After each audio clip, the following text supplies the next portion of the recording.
හරි එතකොට ගිය සතියේ 14 වෙනිදා අපිට ක්ලාස් එක කරන්න බැරි වුණා. ඒ හින්දා අද අමතර පන්තියක් කරන්නේ.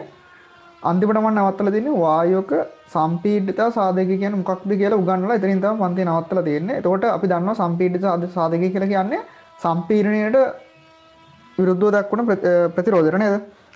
හරි එතකොට PV සමානයි ZNRT කියන එක අපි පන්තිය පටන් ගත්ත පළවෙනි දවස්වලම කතා කරා. මේ පාඩම පටන් ගත්ත මුල්ම දවස් ටිකේ Z සමානයි PV බෙදීම NRT කියලා කෙනෙක් ගන්න පුළුවන්. හරි එතකොට මම ඒක අන්තිමට කියලා දුන්නා ZD අගය එකට වඩා අඩු වෙන්න පුළුවන් ඒත් එක්කම ZD අගය එකට වඩා වැඩි වෙන්නත් පුළුවන්. හරි මාතෘකාවක් ලියා ගන්න වායුවක සම්පීඩිත සාධකය පීඩනය ඉදිරියේ විචලනය. වායුවක සම්පීඩිත සාධකය පීඩනය ඉදිරියේ විචලනය.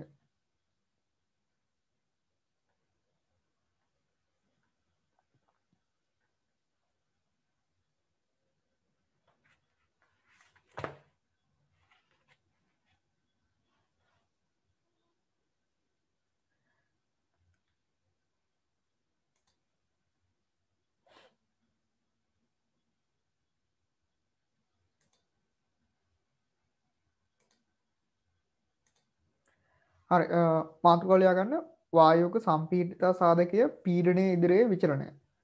හරි මෙතනදී අපි graph එකක් අඳිනවා මෙන්න මේ විදිහට x අක්ෂයට අරන් තිනවා පීඩනය x අක්ෂයේ පීඩනය තියෙන්නේ එතකොට y අක්ෂයේ තියෙන සම්පීඩිත සාධකය z එක තියෙන්නේ තේරුණාද එතකොට මෙන්න මෙතන මම අරන් තිනවා z සමානයි 1 අවස්ථාව ඒ කියන්නේ පරිපූර්ණ වායු අවස්ථාව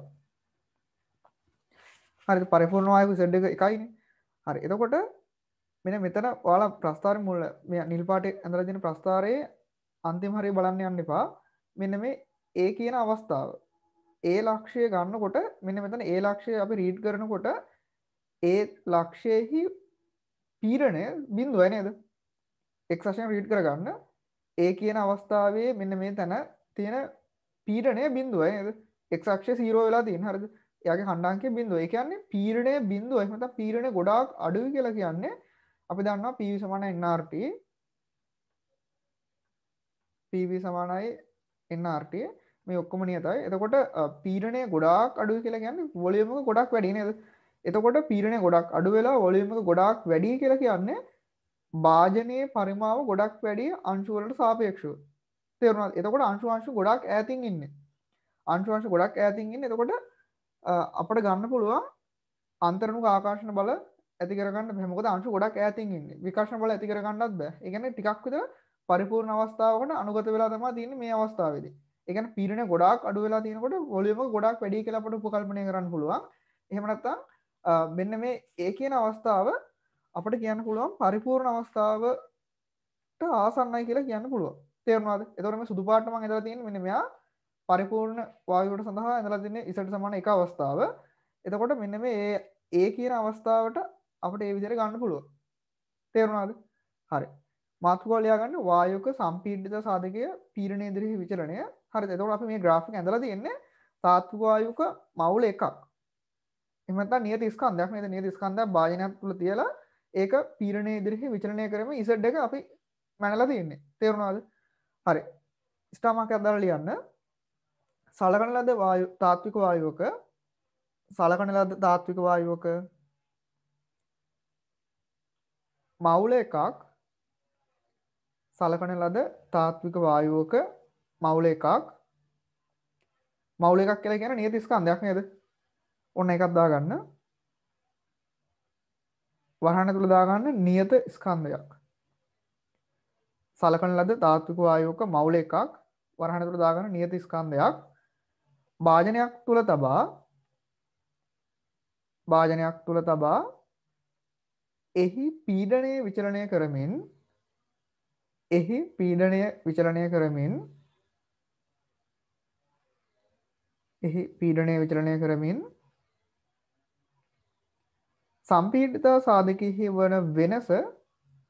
සම්පීඩිත සාධකයෙහි වන වෙනස පරීක්ෂා කළ විට පීඩනය ඉදිරියෙහි Z ලියන්න පීඩනය ඉදිරියෙහි සම්පීඩිත සාධකය පහත සඳහන් ආකාරයට විචලනය වේ. පහත සඳහන් ආකාරයට විචලනය වේ. හරි. මම එතකොට ඔන්න A කියන ලක්ෂය හරිද? මෙන්න මේ A කියන අවස්ථාවේදී මොකක්ද අපිට ගන්න පුළුවන්? හරිද? x අක්ෂයේ බිඳුවයි අවස්ථාව නේද? ඒ කියන්නේ පීඩනය සමානයි බිඳුවයි. පීඩනය සමානයි බිඳුවයි කියලා කියන්නේ පීඩනය 0. එහෙනම් පරිමාව ගොඩාක් වැඩි නේද? එතකොට අපිට උපකල්පනය කරන්න පුළුවන් අංශුවක පරිමාව එහෙම නැත්නම් භාජනීය පරිමාවට සාපේක්ෂව අංශුවක පරිමාව ඉතා කුඩයි. ඒ කියන්නේ අංශු ගොඩක් ඈතින් තියෙන්නේ. එතකොට ඒ හන්ද අංශු අතර ආකර්ෂණ බලයක් හෝ විකර්ෂණ බලයක් ඇති කරගන්න බෑ. මෙයා පරිපූර්ණ එහෙම නැත්නම් තාත්වික වායුවක වුණාට මේක පරිපූර්ණ අවස්ථාවට අනුගතයි කියලා අපිට තීරණය කරන්න පුළුවන්. හරිද? හරි. ඊට පස්සේ මම කරන වැඩේ මේකේ ටික ටික පීඩනය දැන් වැඩි කරනවා. හරිද? මේ පැත්තට රීඩ් කරන්නේ.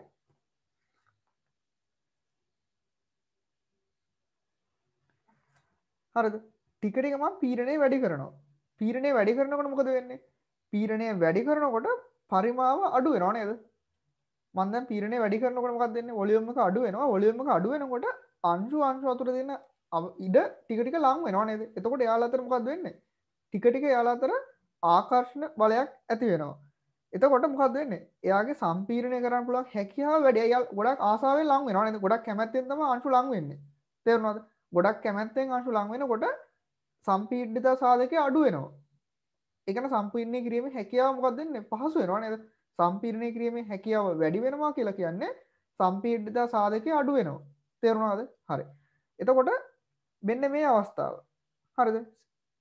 කැපිටල් B අවස්ථාව අන්න එතනදි වෙන දේ තමයි දැන් මේක ටික ටික අපි මොකක්ද වෙන්නේ? පීඩනය පුළුවන් තරම් අපි ටික ටික වැඩි කරගෙන ගිහිල්ලා එක අවස්ථාවක් එනවා අන්තර්ණුක ආකර්ෂණ සහ විකර්ෂණ බලයන් සමාන වෙනවා.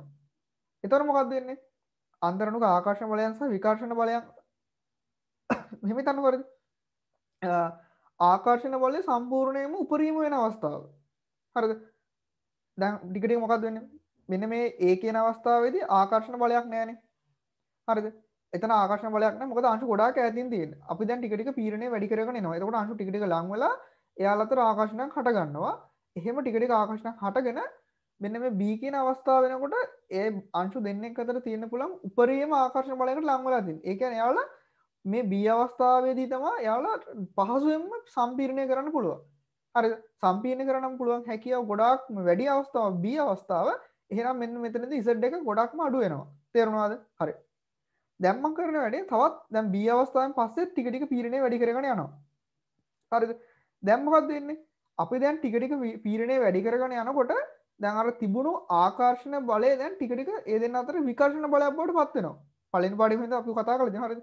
දැන් මෙයාලක නෂ්ට ටික ටික ලං වෙලා දැන් මොකද වෙන්නේ?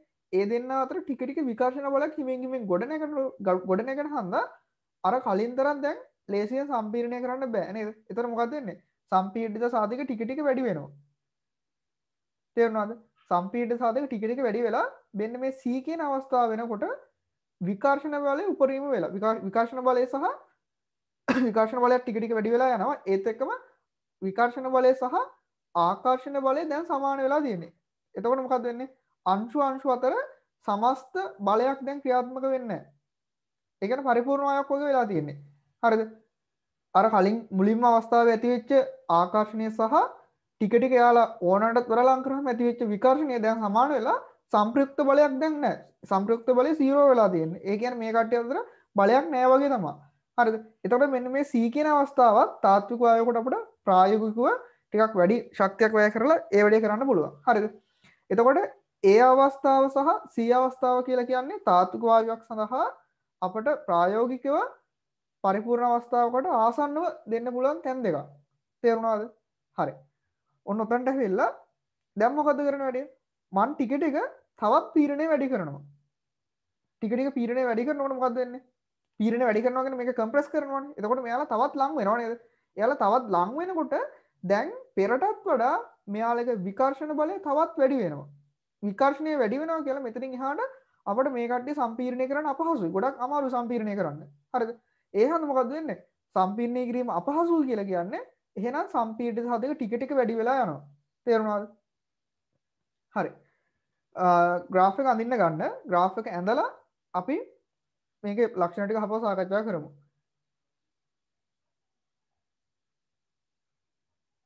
හරිද හරි ග්‍රාෆ් එක අඳින්න මුලින්ම x අක්ෂය ගහ ගන්න මේ ග්‍රාෆ් එක ටික ලොකුවට අඳින්න එතකොට ඔයාලට පැහැදිලිව තේරුම් ගන්න පුළුවන් x අක්ෂය නම් කරගන්න එයා පීඩනය y අක්ෂය නම් කරගන්න z සම්පීඩිතතා සාධකය හරිද මෙහෙම දැන් මේව උගන්නනකොට මතක තියෙන්න ඕන හරිද අපි දැන් ගියසතිය පන්ති කරන්න බැරි වෙච්ච එකට අමතර පන්තියක් කරන්න හරිද ඒ වුණාට ඔයාලා මේ දැන් එතකොට 14 වෙනිදා පන්ති කරන්න බැරි එකට මම අද ගත්තා හරිද ඇත්තටම අද මම ගන්න නැහැ අද ළමයි ගොඩකට පන්ති කරන්න බැහැ කියලා කිව්වා මං ගිය සතිය 14 වෙනිදා 14 පන්ති කරන්න උනේ ඇත්තටම ඒ කියන්නේ අපේ ගෙදර මේ අධි අවශ්‍යතාවයක් තිබුණා නම් ඒ හන්දම මං ඉසතිය ඊට කලින් අඟහරුවාදා දවසේ කරන්න හිටියේ බ්‍රහස්පතින්දා කරන්න නැතුව නමුත් මේ ළමයින්ට එහෙම දවස එතකොට එක්කෙනෙක් හැමෝටම එන්න පුළුවන් දවසක් නෑ ආයේ බ්‍රහස්පතින්දා හැර එහෙම මේක අන්තිමට කරගන්න බැරි වුණා ඉරිදත් කරන්න ඉරිදත් ළමයින්ට බැහැ කියලා කිව්වා පස්සේ මම තීරණය කරා දැන් ඉන්න ළමයින්ට හරි පන්ති කරනවා කියලා උන අනිත් ළමයින්ට රෙකෝඩින් එක හරි බලන්න පුළුවන් නේ නැත්නම් අපිට දවසක් නැති වෙනවා කරන්න අද බොහෝ දුරට මේ පාඩමේ තීර ටික ඉවර කරන්න පුළුවන් වෙයි එහෙම වුණත් අපිට තව දවස් දෙකක් මේ මාස ඉදිරි වෙනවා කොහොමත් දැන් මේ සතිය ආයි බ්‍රහස්පතින්දා සහ ඊළඟ සතියේ මම හිතන්නේ දවසක් තියෙනවා නේද මේ මාසේ ආව් හරිද තව දවසක් තියෙනවා ඒ කියන්නේ 28 වෙනිදා හරිද 28 වෙනිදා සහ 21 කියන බ්‍රහස්පතින්දා දවස් දෙකේ මේ මාසේ ජනවාරි මාසේ අපිට මේ පාඩම සම්පූර්ණයෙන් ඉවර කරගන්න පුළුවන් ගණන් ටික හදලත් ඉවර කරන්න පුළුවන් කොහොමත් අද බොහෝ දුරට අපිට තීටි ටික ඉවර කරන්න පුළුවන් මේ හරිද හරි ඔයාලා මුලින්ම x අක්ෂය සහ y අක්ෂය ගහලා ඒ දෙක අනිවාර්යෙන් නම් කරගන්න x අක්ෂය දාගන්න පීඩනය කියලා y අක්ෂය දාගන්න සම්පීඩිත සාධක z කියලා දාගන්න හරිද මෙන්න මෙතන මාක් කරගන්න z සමානයි 1 අවස්ථාව z සමානයි 1 අවස්ථාව හරිද ඒකේ මුලින්ම රේඛාවක් ගහන්න පරිපූර්ණ වායු සඳහා හරිද දැන් දැනගෙන තියෙන්න ඕනේ z සමානයි pv pv බෙදීම nRT නේද එතකොට පරිපූර්ණ වායුවක් සඳහා z සමාන 1යි කියලා මතක තියෙන්න ඕනේ. ඒවා අපි දැන් උගන්වලා තියෙන්නේ. ඒවා හොඳට බලලා තියෙන්නත් ඕනේ. හරිද? ඇත්තට මේ වෙනකොට ඔයාලට දීලා තියෙන ටියුට් එකේ රචනා ගණන් ඔක්කොම වගේ කරන්න පුළුවන්. මොකද රචනා වලට සාමාන්‍යයෙන් අපි මේ කරන්නේ දීර්ඝ පාඩ සාමාන්‍යයෙන් පාවිච්චි කරන්නේ ගොඩක්ම තියෙන්නේ සමීකරණ ආශ්‍රයෙන් ගණන් තමයි හදන්න තියෙන්නේ. බහුවර්ණ එහෙමනම් තාම කරගන්න බැරි වෙයි. හරි. ඊට පස්සේ z සමාන 1 අවස්ථාව නැත්නම් මෙන්න මේ පරිපූර්ණ වායුවට ඇඳ ගන්න මේ රේඛාව. ඊට පස්සේ A අවස්ථාව B අවස්ථාව C අවස්ථාව සහ මෙන්න මෙතන D අවස්ථාව ඇඳ ගන්න. එයා නම් කරගන්න තාත්වික වායුව. තාත්වික වායුව.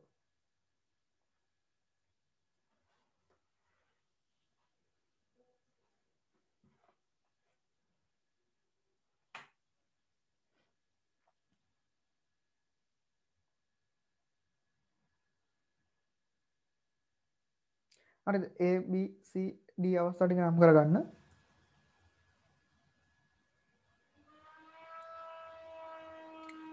හරි ඇත්තටම මම හිතන්නේ දැන් මේ මාසේ කොහොමත් ඉස්කෝලේ පටන් ගන්න බැහැනේ. විශේෂයෙන් බසනාහිර පළාතේ කොහොමත් පටන් ගන්න බැහැ. ලබන මාසෙත් මං නම් හිතන්නේ නැහැ පටන් ගන්න පුළුවන් වෙයි කියලා. බොහෝ දුරට බැරි වෙයි. හරිද? ඒ කියන්නේ දැන් ඔයාලා මේ වෙනකොට දැන් අවුරුද්දයි දල වශයෙන් මාසයක් විතර ඒ ලෙවල් තනිකරම ගෙදර ඉඳන් තමයි ඉගෙනගෙන තියෙන්නේ. හරිද? ඒක කොහොමත් මම හිතන්නේ කරන්න වෙයි ඔයාලට. ඉස්සරහට මේ යන විදිහට අනික දැන් ටික ටික හැමදාම දැන් ඉස්සර සාමාන්‍යයෙන් දවසකට 500ක් විතරනේ ලෙඩු හම්බුනේ. දැන් මම හිතන්නේ 600 700 වගේ සමහර වෙලාවට හම්බ වෙනවා. ආය අඩු වෙනවා වැඩි වෙනවා. හරිද? ඒක අදාළ වෙන්නේ නැහැ. මම කියවනේ විභාග ටික කවදාවත් අහන්නේ ඔයාලා විභාග පන්ති ගියේ කාගේද? කොහෙන්ද ඔයාලා මොන දිස්ත්‍රික්කෙන්ද යන්නේ? ඉස්කෝලේ කාගේද ගියේ? ශිෂ්‍යත්ව පාස්ද ඕලෙවල් කොහොමද ඒ 9 yearsද? ඒව අදාළ වෙන්නේ නැහැ. හරිද? තනිකරම ඔයාලා වැඩ කරලා උත්තරේ ලියන පේපර් එකට තමයි ලකුණු හම්බ වෙන්නේ. හරිද? ඒ හන්දා ඒවා හොඳට සැලකිල්ලෙන් මේවා කරගන්න. හරිද? වෙන දේවල් කිසිම දෙයක් වැඩක් නැහැ අන්තිමට. හරිද? ඔයාලට ඒ ලෙවල් කරන කාලේ මොන මේ වගේ ප්‍රශ්න වුණා. හරිද? දැන් සමහරට අවුරුදු තව 10ක් විතර ගියාට පස්සේ මේ ප්‍රශ්න නැති වෙලා තියෙන්න පුළුවන්. හරිද? එතකොට ඔයාලා මේ කොරෝනා හන්දා ඒ ලෙවල් එකෙන් පොඩ්ඩක් එහෙම කරගෙන ක්ලාසස් යන්න බැරි වෙලා පාඩම් කරගන්න බැරි වෙලා ඒ වගේ මොන හරි ප්‍රශ්නක් තිබ්බා නම් නමුත් ඒක තව අවුරුදු 10කින් විතර වැඩක් නැති වෙනවා. හරිද? දැන් ඔයාලට මතක ඇති මේ ඔයාලා අහලා ඇති හරිද? ඒ කියන්නේ අපිත් නැහැ ඒ කාලේ. ඒ කියන්නේ 70 80 කාලේ ලංකාවේ කලබල කාලයක් තිබුණා කියලා කියන්නේ. ඒ කාලේ සමහර වෙලා දවස් වලට මේ කැම්පස් එකේ ගොඩක් කඩ වහලා තිබ්බේ. හරිද? එතකොට ළමයි ගොඩක් කට්ටිය කැම්පස් එකේ ඩිග්‍රී එක අතහැරලා ගිහපු කට්ටිය ඉන්නවා. එතකොට දැන් ඒ කට්ටියට මොනවද හිතනවද කියන්නේ ඔයාලට ඩිග්‍රී එක නැතුව එතකොට වෙන ජොබ් එක එක පොඩි පොඩි ජොබ් නේ කරන්න වෙන්නේ. ඩිග්‍රී එකක් නැතුව ඒ කෙනෙක්ට දැන් මොන වගේ දෙයක් හිතනවද හිතන්නකෝ ඩිග්‍රී එකට ගන්න කැම්පස් එකට සිලෙක්ට් වෙලා කැම්පස් උත් ගිහිල්ලා අර කැම්පස් වහපු කාලේ අන්තිමට ඔක්කොම අතහැර කට්ටිය ගොඩක් කට්ටිය ඩිග්‍රී එක අතහැරපු කට්ටිය හිටියා. වැඩි හිටි කට්ටිය හරිද? දැන් ගොඩක් කට්ටිය මැරලා ඇත්තද හරිද එතකොට ඉතින් ඒ වගේ අපරාධ කරගන්න එපා ඔයාලටත් ඒ වගේ දෙයක් වෙයි හරිද දැන් මට මතකයි දැන් අපිට සමහර ගුරුවරු කියලා තියෙනවා මේ කොහොම හරි ෆයිනල් එකේ එක්සෑම් එක කියන්නේ ෆයිනල් එක්සෑම් එකේ අන්තිම සබ්ජෙක්ට් එක තිබිලා තියෙන්නේ සවුන්ද දවසක එතකොට දැන් සිකුරාදා කියන දවසේ එක්සෑම් එක සබ්ජෙක්ට් එකක් ලියලා සෙනසුරාදා ඉරිදා ගෙදර ඉඳලා කියන්නේ නිමාඩු කොහේම සහන තියනද සවුන්දවල දැන් ඔන්න මේ සබ්ජෙක්ට් එක අන්තිම සබ්ජෙක්ට් එක ලියන්න තියෙනවා. ඒකට ඒක ලිව්වට පස්සේ තමයි මේ ඒකේ රිසල්ට් එක අනුව තමයි ඩිග්‍රී එක දෙන්නේ. හරිද? එතකොට දැන් සිකුරාදා කොහොම හරි කියලා මේ මෙහෙමයි ලංකාවේ ගොඩක් ඉස්සර කාලේ හරිද? එතකොට මේ සිකුරාදා කියලා වුණා මේ මෙන්න මේ දවස් එකේ කැම්පස් එක වහනවා සෙනසුරාදා සහ ඉරිදා ඇතුළට එන්න එපා. ඔයාලා සවුන්ද එන්න කියලා යවලා හරිද? එතකොට ඔන්න කට්ටිය දැන් ගිහින් තියෙන්නේ දැන් සවුන්ද ලෙවල් එක්සෑම් එක ලියන්න. කොහොම හරි මේ ඔක අපිට ඇත්තටම කිව්වේ මේ අපි ප්‍රස්ටි එකේ ඉන්නකොට මේ අපිට ඉන්නේ දැන් සීනියර් ප්‍රොෆෙසර් කෙනෙක් මට නම මතක නැහැ. මොකද ඒ කට්ටිය තමයි මේ 70 80 කාලේ එයාලගේ කැම්පස් කාලේ හරිද? එතකොට මේ ඒ සර් කියනවා මේ දැන් කොහොම සිකුරාදා කට්ටිය ඉතින් ගියාලු හරිද? සමහර කට්ටිය ගෙවල් වලින් ගිහිල්ලා ඉතින් මේ දැන් සෙනසුරාදා ඉතින් පාඩම් කරලා සවුන්ද එක්සෑම් එක ලියන්නලු. කොහොම හරි අර එදා සිකුරාදා ගෙදර ගියාට පස්සේ ආයේ අන්තිම සබ්ජෙක්ට් එක ලියන්න ආවයි කියලා කිව්වා අවුරුදු 4කට විතර පස්සේ. අවුරුදු 3ක් 4ක් විතර ගියාට පස්සේ කැම්පස් එක ඇරියේ. හරිද? ඒ වගේ ප්‍රශ්න තියෙනවා හරිද? ඉතින් ඒ කට්ටිය සමහරට ගොඩක් කට්ටිය ඉතින් අතහැරලා යන්නේ අවුරුදු 3-4ක් කියලා කියන්නේ ලොකු සෑහෙන ලොකු කාලයක් නේ හරිද? එතකොට ඉතින් ඒ වගේ තමයි හරිද? දැන් ඒ කට්ටියට අදාළ වෙන්නේ නැහැනේ දැන් ඒ කාලේ එහෙම ප්‍රශ්නයක් තිබ්බද නැද්ද කියන එක. එයාලා දැන් කොහොම හරි ඩිග්‍රී එක ගත්තා නම් ඒකෙන් තමයි දැන් ජොබ් එක හම්බෙලා තියෙන්නේ හරිද? ඔයාලටත් ඒක එහෙමම තමයි. ඔයාලට තියෙන ප්‍රශ්න ටික වැඩක් නැහැ ඒ ලෙවල් පේපර් එකට. තේරුණාද? හරි මම හිතනවා දැන් ඔයාලා ඇඳලා ඇති කියලා. හරි ඊට පස්සේ පොයින්ට් තව පල්ලෙහාට එන්න ලියන්නේ A කියන ලක්ෂය. ලියන්නේ A ලක්ෂය. A ලක්ෂය කියලා ඉස්සරහින් ලියන්න. හරිද? ස්ටාර් මාක් එකක් දාලා ලියන්න. වායුවේ පීඩනය කියන්නේ සර් අතන මේ ඩෙල්ටා P කියලා දාලා තියෙනවද? අනේ ඒව ඕනම ඉස්සරහට කියලා දෙන්න. ටික හරිද? ඒ ටික ඔයාලා මාක් කරන්න එපා. හරිද? මේව නම් ඕනෙත් නැහැ. හරි A ලක්ෂය කියලා දාන්න. වායුවෙහි පීඩනය සෛද්ධාන්තිකව ශුන්‍ය වේ යයි සලකා වායුවේ පීඩනය සෛද්ධාන්තිකව ශුන්‍ය වේ යයි සලකා සැලකූ විට කියලා දාන්නකෝ වායුවේ පීඩනය සෛද්ධාන්තිකව ශුන්‍ය වේ යයි සැලකූ විට සෛද්ධාන්තිකව ශුන්‍ය වේ යයි සැලකූ විට භාජනීය පරිමාව අනන්ත විය යුතු අතර භාජනයෙහි පරිමාව අනන්ත විය යුතු අතර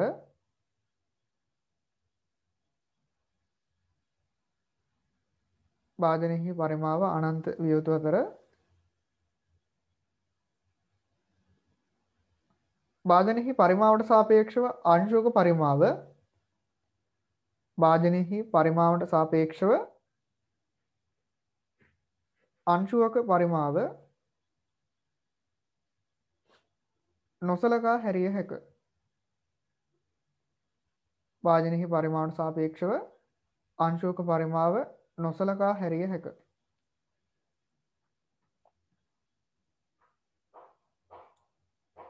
ඊළඟ තමයි දාන්න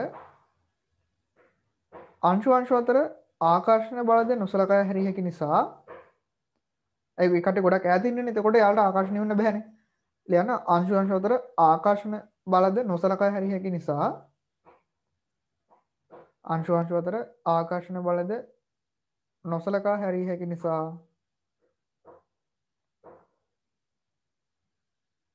වායුව පරිපූර්ණ වායුවක් ලෙස හැසිරෙන අතර වායුව පරිපූර්ණ වායුවක් ලෙස හැසිරෙන අතර වායුව පරිපූර්ණ වායුවක් ලෙස හැසිරෙන අතර සම්පීඩිත සාධකය එකක් වේ. සම්පීඩිත සාධකය එකක් වේ. හරිද? දැන් අපි මේ කරන තීර පාඩ එකෙන් ගොඩක් වෙලාවට ඕන වෙන්නේ බහුවර්ණ වලට තමයි සහ ව්‍යුහගත රචනා වලට ඕන වෙන්නේ. රචනායේදී නම් ගොඩක් වෙලා චෙක් කරන්න. හරි. දැන් මම කරන හැබැයි ලියන්න A ඉඳන් B දක්වා. ලියන්නේ A සිට B තෙක්. දෙවෙනි පොයින්ට් එක දාන්න A සිට B තෙක් ටික ටික නම් ප්‍රෙෂර් එක වැඩි කරන්න හදන්නේ. A සිට B තෙක් ඉස්සරහින් ලියන්න පීඩනය වැඩි කිරීමේදී පරිමාව අඩු වන අතර පීඩනය වැඩි කිරීමේදී භාජනයේ පරිමාව අඩු වන අතර භාජනයේ පරිමාව අඩු වන අතර අංශු දෙකක් අතර දුරද අඩු වේ. අංශු දෙකක් අතර දුරද අඩු වේ.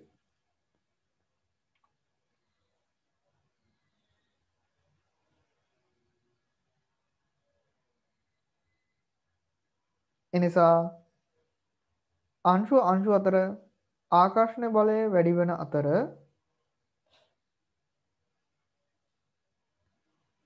එනිසා අංශු අතර ආකර්ෂණ බලය වැඩි වන අතර ඒ කියන්නේ අංශු ගොඩක් කැමැත්තෙන් තමන්ගේ කැමැත්තෙන් ලම් වෙනව නේද? එතකොට අපිට සම්පීර්ණ කරන්න ලේසි. ලියන්න අංශු අතර ආකර්ෂණ බලය වැඩි වන අතර සම්පීර්ණය කිරීමේ හැකියාව වැඩි වේ. ආකර්ෂණ බල වැඩි වන අතර සම්පීර්ණය කිරීමේ හැකියාව වැඩි වේ. එහෙනම් z එක ටික ටික අඩු වෙන්න ඕනේ නේද? ඒ කියන්නේ y අක්ෂයෙන් ටික ටික අඩු වෙනවා නේද? හරි ලියන්න. එනම් සම්පීඩිතතා සාධකය අඩු වේ. එනම් සම්පීඩිතතා සාධකය අඩු වේ.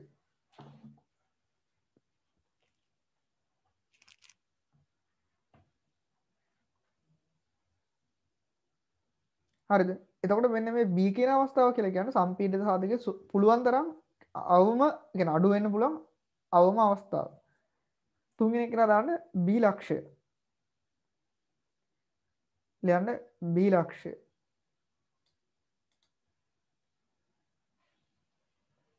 ලියන්න කිසියම් පීඩනයකදී වායු අංශු දෙක අතර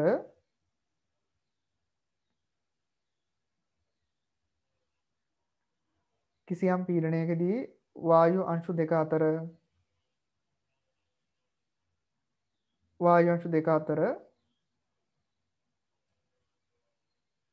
ආකර්ෂණ බලය උපරිම වන අවස්ථාවක් එළඹෙන අතර කිසියම් පීඩනයකදී වායු අංශු දෙක අතර ආකර්ෂණ බලය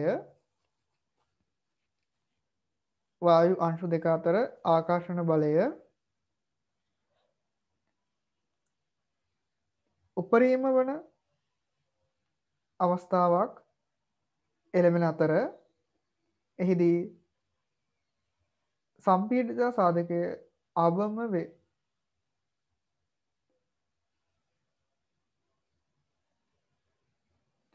හරි නේද? හරි. දැන් ඔන්න මම B ඉඳන් C දක්වා ටික ටික මොකක්ද දැන් වෙලා තියෙන්නේ? දැන් ටික ටික පීඩනය වැඩි කරනකොට දැන් ඔන්න ටික ටික විකර්ෂණ බලයක් හට ගන්නවා.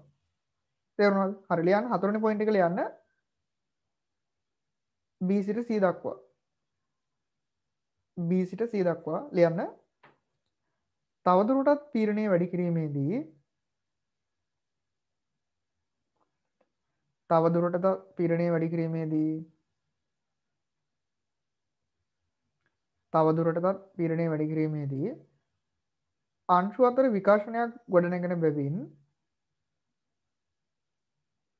අංශු අතර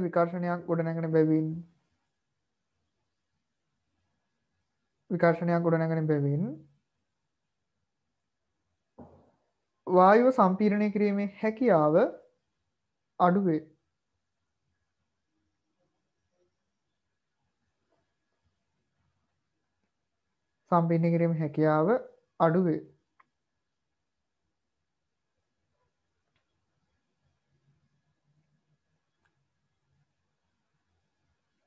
ඒකටම ලියන්න B සිට C දක්වා විකර්ෂණ බලය වැඩි වෙන නිසා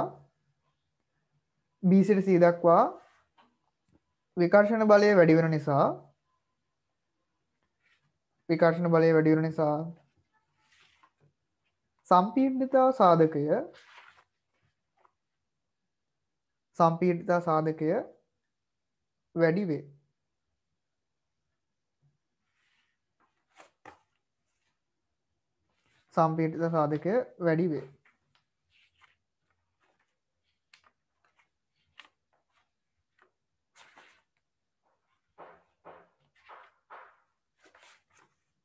හරි නේද? හරි. ලියන්න C ලක්ෂය. C ලක්ෂය. දැන් අර කලින් තිබුණු ආකර්ෂණ බලය සහ ටික ටික B ඉඳන් C දක්වා වැඩි වෙච්ච විකර්ෂණ බලයන් දෙක සමාන වෙලා තියෙන්නේ. එතකොට ආකර්ෂණ බලයට විකර්ෂණ බලය කැපිලා ගිහිල්ලා දෙක 0 වෙනවා. සම්ප්‍රයුක්ත බලයක් දැන් නැහැ. ආයි පරිපූර්ණ අවස්ථාවට ලැබිලා තියෙන්නේ. ලියන්න C ලක්ෂය. ඒකට ලියන්න කිසියම් පීඩනයකදී වායු අංශුවක් මත ඇතිවන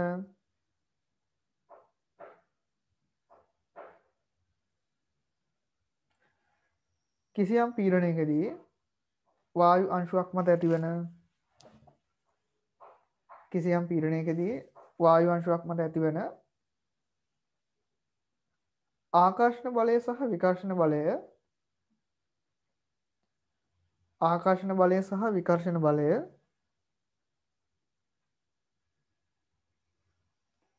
සමාන වන අතර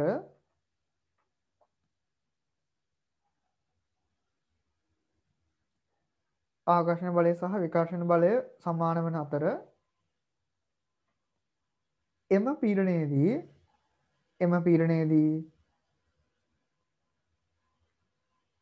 වායුව පරිපූර්ණ වායුවක් ලෙස හැසිරේ.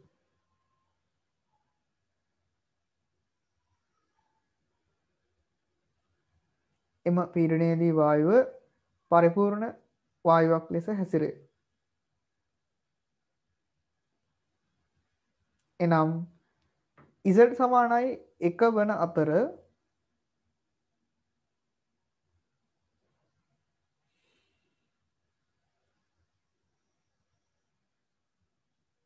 එනම් Z සමානයි 1 වන අතර මෙම අවස්ථාව තාත්වික වායුන් සඳහා Z සමාන 1 වන අතර මෙම අවස්ථාව තාත්වික වායුන් සඳහා ප්‍රායෝගිකව එළඹේ. මෙම අවස්ථාව තාත්වික වායුන් සඳහා ප්‍රායෝගිකව එළඹේ.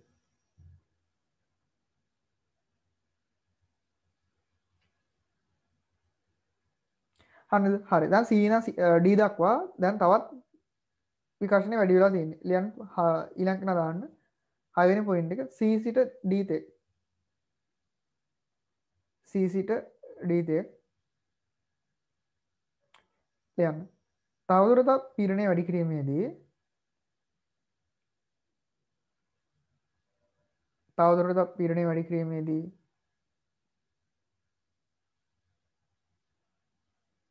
අංශු අතර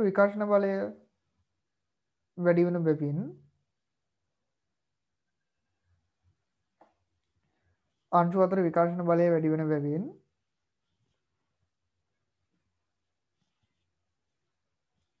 සමස්තයක් ලෙස විකර්ෂණයක් හටගනී.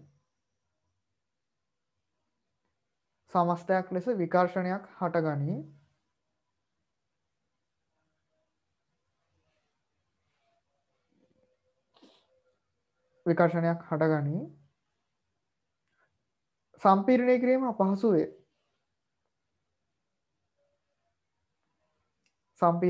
අපහසු වේ.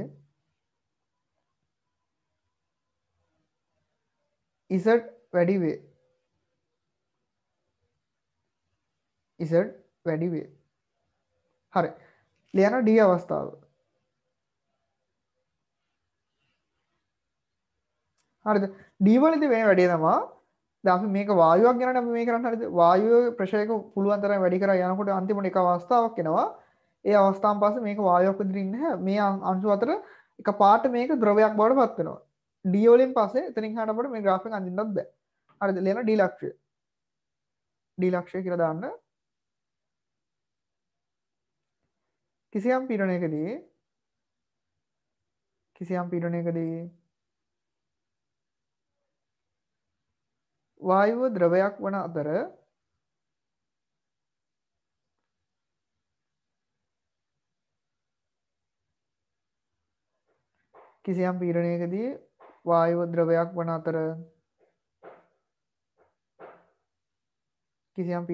වායුව ද්‍රවයක් වන අතර ද්‍රව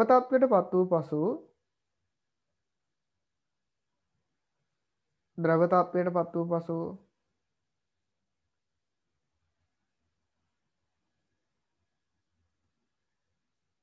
ප්‍රස්ථාරය තවදුරටත් ඇඳිය නොහැක.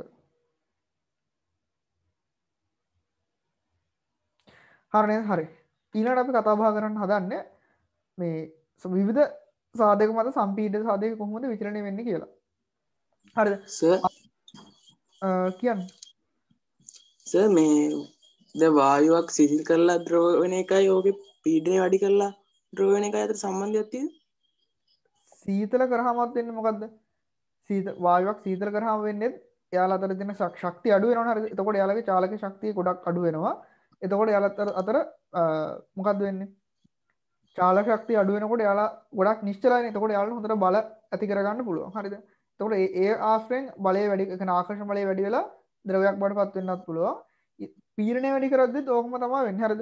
අපි කොච්චර මෙහෙම මොන දේ වුණත් දැන් තව තියෙනවා අපිට ඉස්සරහට ඉගෙන ගන්න තියෙන බොයිල් උෂ්ණත්වය කියලා එකක් එහෙම තියෙනවා. හරිද? ඒ කියන්නේ සමහර තියෙනවා දැන් එක එක වායුන්ට තියෙනවා මේ එක ටෙම්පරේචර් එකක්. ඒ ටෙම්පරේචර් එක පැන්නට පස්සේ එතනින් එහාට මේ ඒ වායුව අපිට කොච්චර ප්‍රශයකක් දුන්නත් ද්‍රවයක් බවට පත් කරන්න බෑ. තේරුණාද? කොච්චර ප්‍රශයකක් දුන්නත් ඒක ද්‍රවයක් බවට පත් කරන්න බැරි අවස්ථාවක් තියෙනවා. අපි ඔය ඉස්සරහට කතා කරනවා. හරි. මාතෘකාව ලියන්න. විවිධ සාධක මත සම්පීඩිත සාධකයේ විචලනය. විවිධ සාධක මත සම්පීඩිත සාධකයේ විචලනය.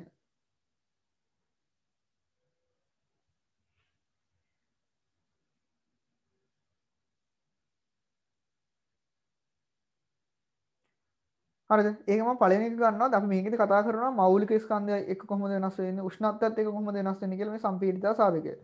හරි. මම මුලින්ම ගන්න පළවෙනි එක මෞලික ස්කන්ධය අනුව විවිධ තාත්වික වායුන්ගේ සම්පීඩිත සාධකය පීඩනේන්ද්‍රිය විචලනය. හරිද? අපි දන්නවා ඉසර් සමාන එක අවස්ථාව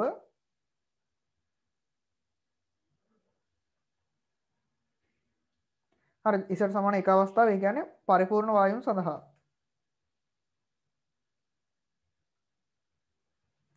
හරි ඒක දන්න ඕන. හරිද? එතකොට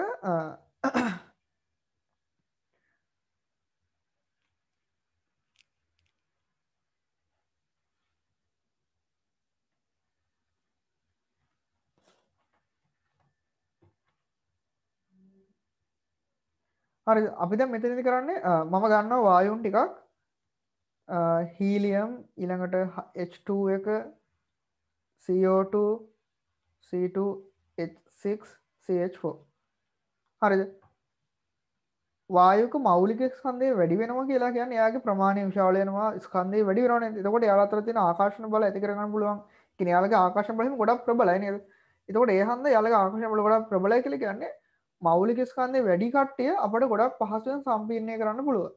ඒ කියන්නේ එයාලගේ සම්පීඩිත සාධකය ගොඩක් අඩුයි. හරිද? මෞලික ස්කන්ධය අඩුයි කියලා කියන්නේ එයාලා ගොඩක් සැහැල්ලුයි. ඒකට ඒ ගොඩක් වෙලාවට නිතරම හිමේ චලනය වෙනවා. ඒ කියන්නේ උදාහරණයක් විදිහට හීලියම් H2 වගේ කට්ටියගේ Z එක ගොඩක් වැඩි. හරි ඒ කට්ටිය ගොඩක් නිතරම හිමේ චලනය වෙනවා. අපිට සම්පීර්ණය කරන්න අමාරුයි. මොකද ඒ කට්ටිය බල ඇති කරගන්න නැහැනේ. එහෙම ගොඩක් වෙනවා. ඒ කියන්නේ එයාලගේ සම්පීඩිත සාධකය ගොඩක් වැඩි. සම්පීර්ණය කිරීම අපහසුයි නේද?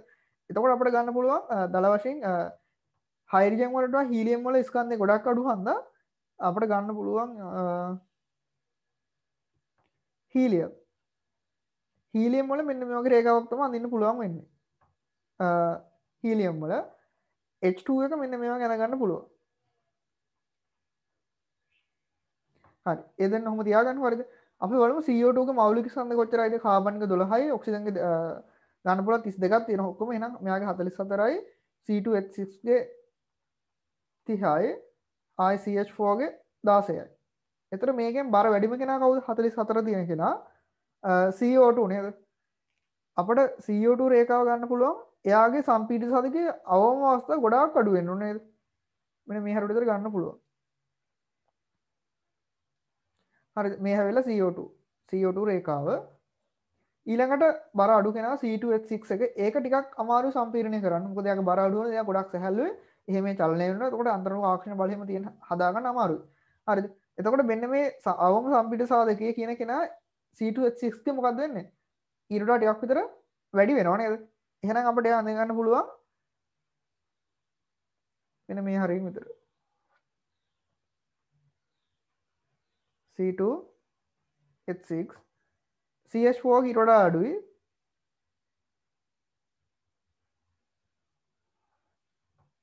CH4 හරි ඒත් එක්කම මේ ඇමෝනියා කියන කෙනා NH3 මම යාගෙත් අඳින්න හදන්නේ ඇමෝනියාගේ නයිට්‍රජන් 14යි හයිඩ්‍රජන් 3යි කියලා කියන ඔක්කොම 14යි මෙයාගේ 14යි හයිඩ්‍රජන් 3යි කියලා කියන්නේ 17යිනේ එයාගේ අඩු වුණාට එයාගේ රේඛාව අඳ ගන්න පුළුවන් නම් මෙන්න මේ විදිහට මෙන්න මෙහෙම ඇඳගෙන එනකොට මෙන්න මේ හැරෙන් මෙයා නවතිනවා ඇමෝනියා රේඛාව හේතුව ඇමෝනියා වල අපි පීඩනය ටිකක් වැඩි කරනකොට ඒ කියන්නේ පොඩ්ඩක් වැඩි කරනකොටම ඇමෝනියා ටක් ගාලා ද්‍රවයක් බවට පත් වෙනවා එතනින් අපිට රේඛාව අඳින්න බෑ තේරුණාද හරි මාතෘකාව ලියන්න ලොකු මාතෘකාව ලියන්න විවිධ සාධක මත සම්පීඩිත සාධකයේ විචලනය ඒ කරලා පළවෙනි ටොපික් එක ලියා ගන්න පළවෙනි ටොපික් එක ලියන්න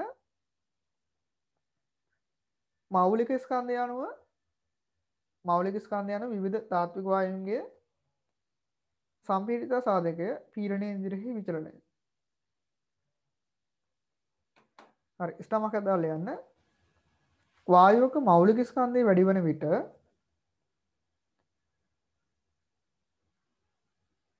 වායුවක මෞලික ස්කන්ධය වැඩි වන විට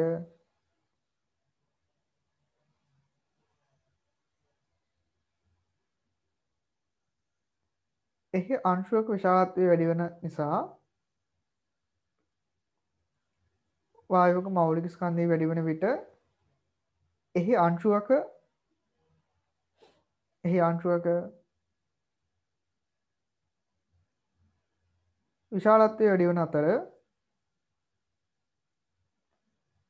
විශාලත්වය වැඩි වන අතර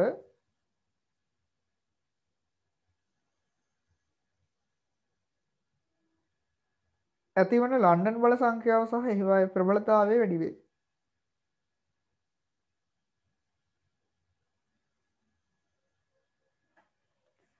ඇතිවන ලන්ඩන් බල සහ ඒ වායේ ප්‍රබලතාවය වැඩි වේ.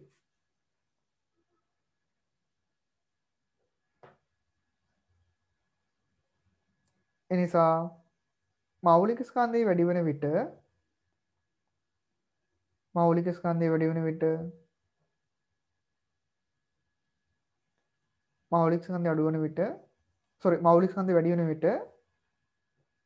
අවම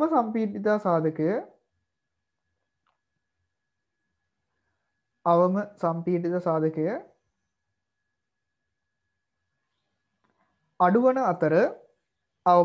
සාධකය අඩුවන අතර එය එළඹෙන පීඩනයද අඩුවේ. අවම සම්පීඩිත සාධකය අඩුවන අතර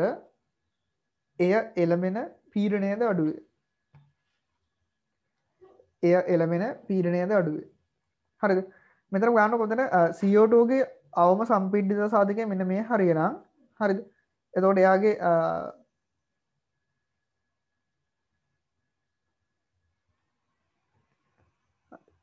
P එක මේ හරියනේ තියෙන්නේ. එතකොට C2H6 ගේ සම්පීඩිත සාධකය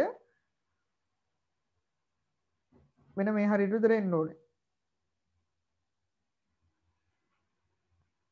දැන් අපිට එහෙම ඇඳ ගන්න නම් එහෙම අඳින්න බෑ. මේ හරියට තමයි CH4 ගේ අවම අපි අඳින මෙන්න මේ නැම්ම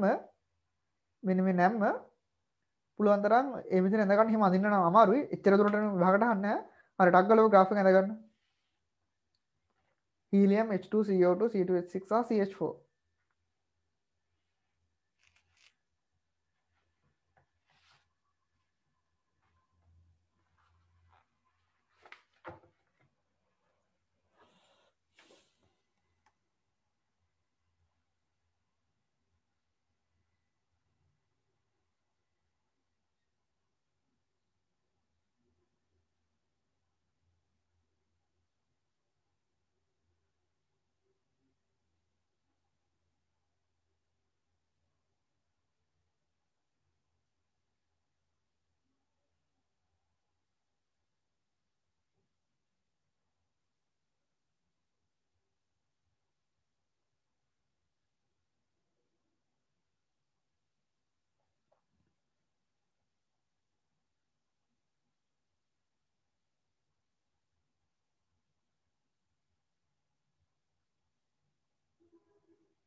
හරි නේද?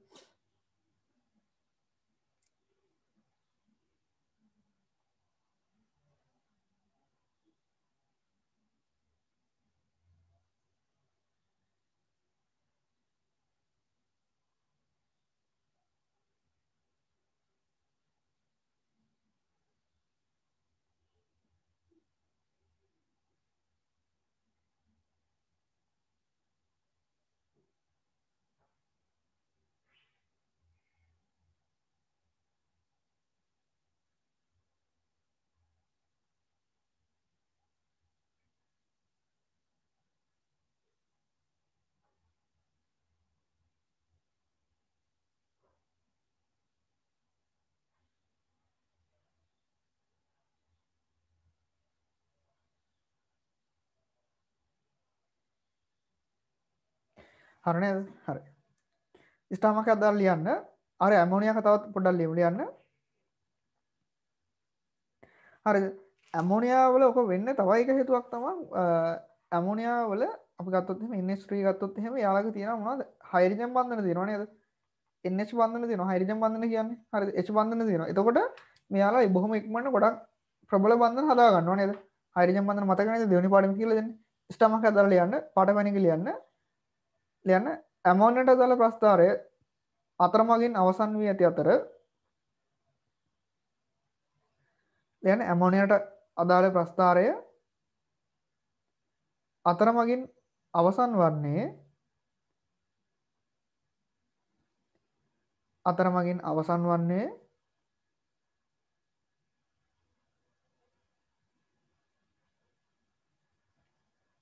NH3 අණු අතර ඇමෝනියා අණු අතර ඇතිවන හයිඩ්‍රජන් බන්ධන නිසා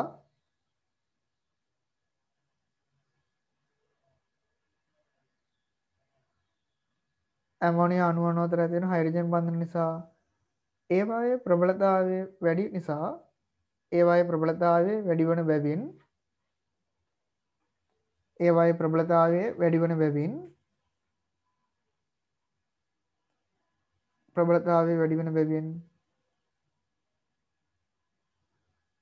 අඩු පීඩනයකදී ඇමෝනියා ද්‍රවීකරණය වීමයි.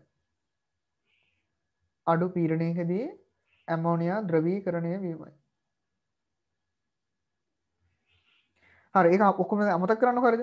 අපිට මේ graph එක එක එක විදිහට ප්‍රශ්න වලට කරකවලා අහන්න පුළුවන් හරිද? දැන් ඔයාලා හිතන්නකෝ මෙන්න මේ කොටස හරිද? මෙන්න මේ මං highlight කරපු කොටස හරිද? ඔන්න ඔය කොටස ගත්තොත් එහෙම මේ කොටසෙහි පීඩනය අඩුයි නේද? x අක්ෂයෙන් රීඩ් කරගන්න පීඩනය අඩුයි හරිද? එතකොට ඔයාලට පේන්නේ නැහැ අපි මෙහෙම කිව්වොත් මෞලික ස්කන්ධය අනුව විවිධ තාත්වික වායුන්ගේ සම්පීඩිත සාධකයේ අවම පීඩනයක් තුළ විචලනය කිව්වොත් එහෙම අපිට මෙන්න මේ හරිය අඳගන්න බෑ. ඇයි අවම පීඩනයක් කිව්වම අයි තියෙන්නේ මෙන්න මේ රේඛා හරිය විතරයි. තනි රේඛාව ටිකක් ආවේ. ඒ හරිය විතරයි. එතකොට සම්පූර්ණ ඒ කියන්නේ සමස්ත පීඩනයම සැලකුවොත් තමයි අපිට මේ වගේ රේඛා ටික සම්පූර්ණයෙන්ම අඳගන්න පුළුවන්. හරිද? ඉස්සරහට අපි සාකච්ඡා කරලා බලමු කොහොමද එහෙම රේඛා අඳගන්නේ කියලා. හරිද? හරි. දෙවෙනි එක කියලා දාගන්න විවිධ උෂ්ණත්වවලදී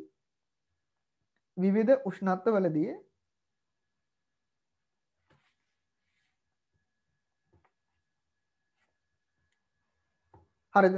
හරි. මම මෙතනදී ගන්න සිම්පල් ඒ අවස්ථාව මධ්‍යම උෂ්ණත්වවල ඉහළ පීඩන අන්තරයකදී විවිධ වායුන් වල. හරිද? මධ්‍යම උෂ්ණත්වයක් කියලා කියන්නේ සාමාන්‍ය ටෙම්පරේචර් එකකදී ඉහළ පීඩන අන්තරයක් කියලා කියන්නේ රේඛා ටික අපිට ඔක්කොම දැනගන්න පුළුවන්. හරිද? දැන් මම ඔයාලට කියලා දුන්නේ මෙන්න මේ හරියදී මෙන්න මේ කොටස් ටික ඔය මම highlight කරපු කොටස් ටික ගත්තොත් එහෙම ඔය හරිය තියෙන්නේ ගොඩක් අඩු පීඩන කලාපයක් නේද? x අක්ෂයෙන් රීඩ් කරගන්න. හරිද? අඩු පීඩන කලාපයක්. එහෙම ඇඳොත් එහෙම අපිට මෙන්න මේවා අඳ ගන්න බෑ. මේ දැන් highlight කරපු කොටස් ටික අඳ ගන්න බෑ. හරිද? හරි. අපි මේකෙත් අඳගමු ඉසර් සමාන එක අවස්ථාව.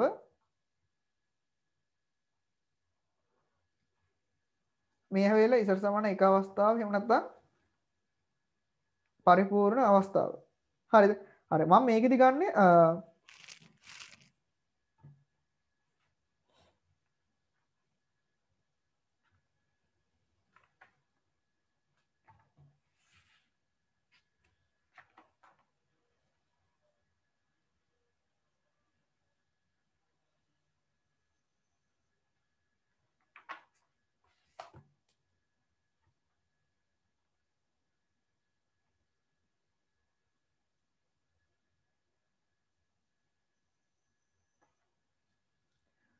හරිද? ඔයාලා දෙකම බලනකොට නෝට් එක චුට්ටක් බලා ගන්න කරපු ටික.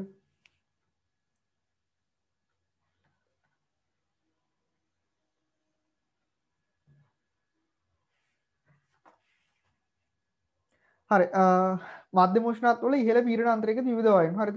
මම මේකෙදි ගන්නවා කලින් වායු ටිකම ගමු. හීලියම් ඊළඟට H2 N2 සහ CO2. CO2 ගන්න පුළුවන්. මධ්‍යම උෂ්ණත්වවල ඉහළ පීඩන අන්තරයක් ගත්තට පස්සේ අපිට හීලියම් එක කොහොමද අඳ ගන්න පුළුවන්? මෙන්න මේ වගේ රේඛාවක් තමයි අඳ ගන්න පුළුවන් වෙන්නේ. හීලියම් රේඛාව. ඊළඟට H2 ගත්තොත් එහෙම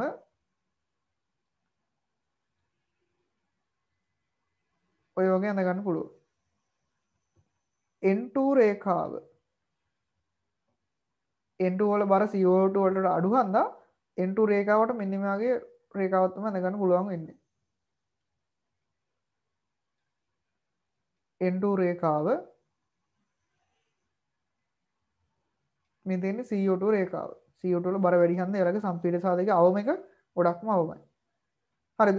එතකොට මෙන්න මේ සැහැල්ලු වායුන් හීලියම් H2 වගේ වායුන් සම්පීඩනය කරද්දී එයාලා විකර්ෂණය කියන්නේ නොකොට බව වැඩි වෙනවා. චූටිනේ අංශුත් හරිද? එයාලගේ ආකර්ෂණ බලයක් ඇති වෙන්නේ නැහැ. ඒ කට්ටිය ගොඩාක් වලට විකර්ෂණය වෙනවා.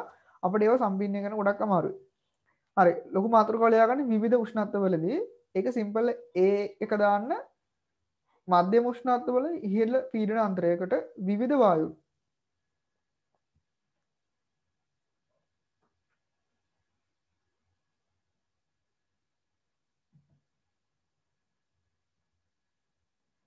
මධ්‍යම උෂ්ණත්වවල ඉහළ පීඩන අන්තරයක විවිධ වායුන්. හරිද? මේ graph එක දාගන්න. හරි අපි මෙතනදී ඉහළ පීඩන අන්තරයක් කිව්වම ගන්න සාමාන්‍යයෙන් ATM 300ක් වගේ ප්‍රමාණයක් තමයි ගන්න. x අක්ෂය දාගන්න පීඩනය කියලා දාගන්න ඒකේ වරහණ තුල දාගන්න ATM 300ක් විතර. ඒ කියන්නේ බිඳුව ඉඳලා ATM 300ක් වගේ වෙනකන් තමයි අපි වායුගොල් පීඩන පරාසය ඇඳලා තියෙන්නේ ඉහළ පීඩන අන්තරයකදී. එතකොට අපි ඉස්සරහට කතා බහ කරනවා තව පීඩන අන්තර වෙනස් කරනවා. පහළ පීඩන අන්තර, ඉහළ පීඩන අන්තර, මධ්‍යම පීඩන අන්තර ඒ වගේ දේවල් තියෙනවා.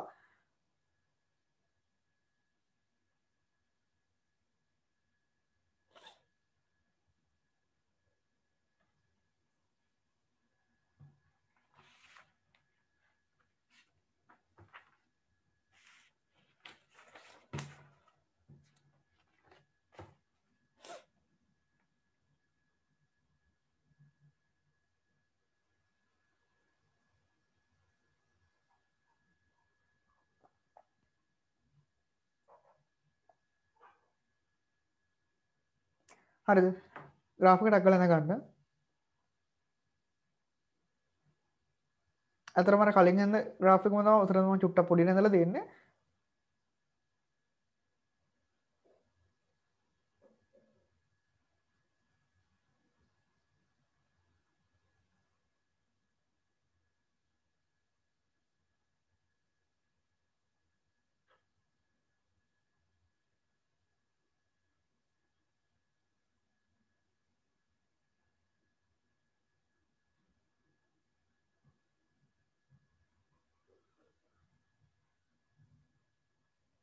හරි නේද? හරි. ස්ටමක් එක දාලා ලියන්න. සැහැල්ලු අංශුන් සම්පීඩනයේදී විකර්ෂණය නොකඩවා වැඩි වේ. සැහැල්ලු වායුන් සම්පීඩනයේදී විකර්ෂණය නොකඩවා වැඩි වේ. හරි. දැන් මම ගන්න හදන graph එක ඊළඟට B අවස්ථාව සිම්පල් B එක එකම වායුවක් හරි එක වායුවක්. දැන් මෙතන අපි වායු වර්ග කිහිපයක් ගත්තනේ. දැන් මම ගන්න හදන්නේ එක වායුවක්. කාබන් ඩයොක්සයිඩ් වගේ කියලා හිතන්නකෝ.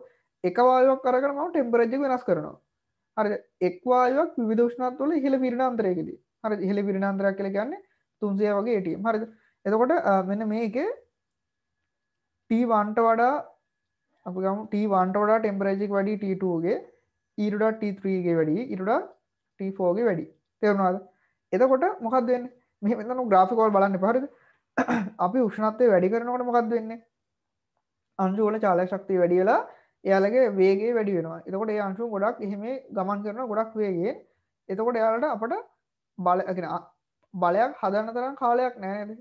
ගැන අන්තරණු ආකර්ෂණ බලයක් හදන්න නම් ඒ අංශුන් ටිකක් හිමියට යන්න ඕනේ. ඒ කට්ටිය ළඟින් ඉන්න ඕනේ. නමුත් එහෙම වේගෙන් යනකොට ඒ වැඩේ කරගන්න බැරි වෙනකොට ඒ කියන්නේ උෂ්ණත්වය වැඩි කරනකොට මෙයාලා අපිට සම්පීඩනය කරන්න අමාරුයි. අන්න ඒක මතක තියාගන්න හරිද? උෂ්ණත්වය වැඩි කරනකොට අපිට වායුවක් සම්පීඩනය කරන්න අමාරුයි. ඒ කියන්නේ මෙයාලගේ සම්පීඩිත සාධකයේ වැඩි වෙනවා නේද? හරිද? සම්පීඩිත සාධකයේ වැඩි වෙනවා. දැන් මානව හරිද? මෙන්න මේ T1 ට වඩා T2 ගේ සම්පීඩිත සාධකය මොකක්ද වෙලා තියෙන්නේ? වැඩි වෙලා තියෙනවා. මේ මෙන්න මේ අවස්ථාවට T2 ගේ සම්පීඩිත සාධකය වැඩි. ඊට වඩා T3 ගේ සම්පීඩිත සාධකය වැඩි. හරිද? ඔහොම අපි උෂ්ණත්වය වැඩි කරා යනකොට T4 T5 දක්වා මෙහෙම අපිට වැඩි කරා යන්න පුළුවන්. හරිද? උෂ්ණත්වය ගොඩාක් වැඩි කරද්දී සම්පීඩිත සාධකය මේ පරිපූර්ණ අවස්ථාවකටත් වඩා අමාරු වෙන්න පුළුවන්. අර අපිට හීලියම් හයිඩ්‍රජන් ගත්තා වගේ අන්න ඒ වගේ රේඛාවක් තමයි දැනගන්න පුළුවන්. T5 එක බලන්න හරිද? මෙන්න මේ රේඛාව. හරි. තවත් කාරණයක් තමයි උෂ්ණත්වය වැඩි කරනකොට සම්පීඩිත සාධකයේ වැඩි වෙනවත් එක්කම අවම සම්පීඩිත සාධකයේ එළබෙන පීඩනය වැඩි වෙනවා. හරිද? මේ බලන්න හරිද? P1 ට වඩා P2 ගේ පීඩනය වැඩි. ඒක රීඩ් කරන්න x අක්ෂයෙන්. P1 ට වඩා P2 වැඩි, ඊට වඩා P3 එක වැඩි.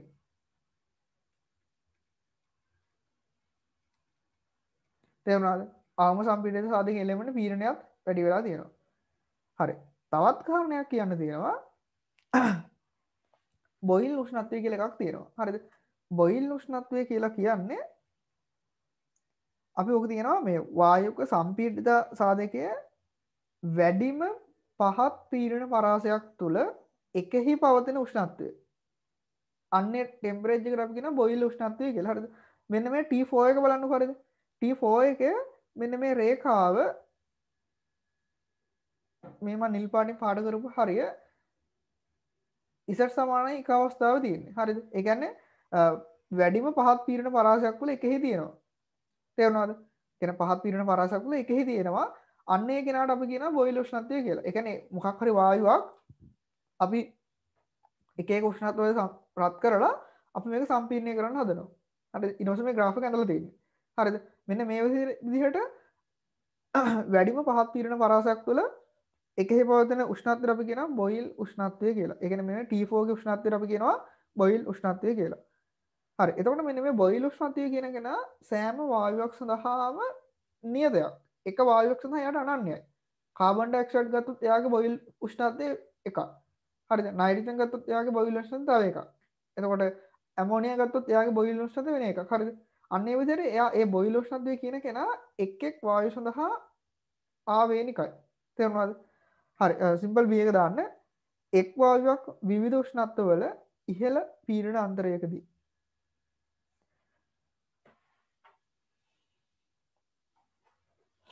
හරිද?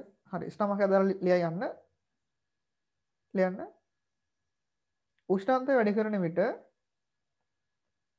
උෂ්ණත්වය වැඩි කරන විට අණුවල මධ්‍යම චාලක ශක්තිය වැඩි වේ.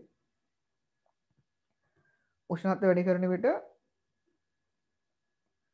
අණුවල මධ්‍යම චාලක ශක්තිය වැඩි වේ.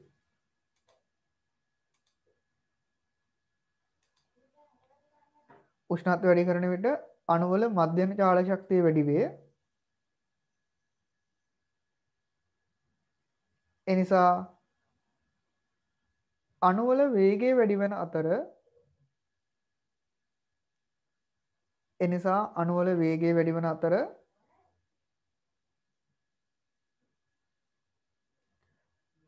එනිසා අණුවල වේගය වැඩි වෙන අතර අණු අතර අන්තරණුක ආකර්ෂණ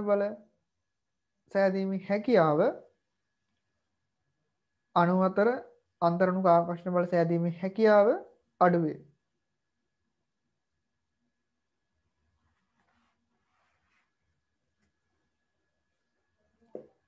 අණුවල අන්තරණුක ආකර්ෂණ බල සෑදීමේ හැකියාව අඩු වේ.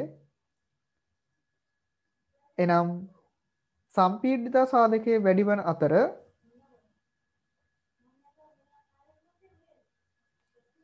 මෙහෙම ලියන්නකෝ. එනම් අවම සම්පීඩිත සාධකය.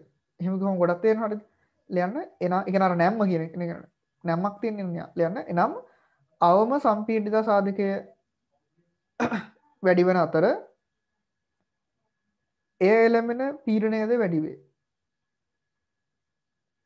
එය එළඹෙන පීඩනයද වැඩි වේ.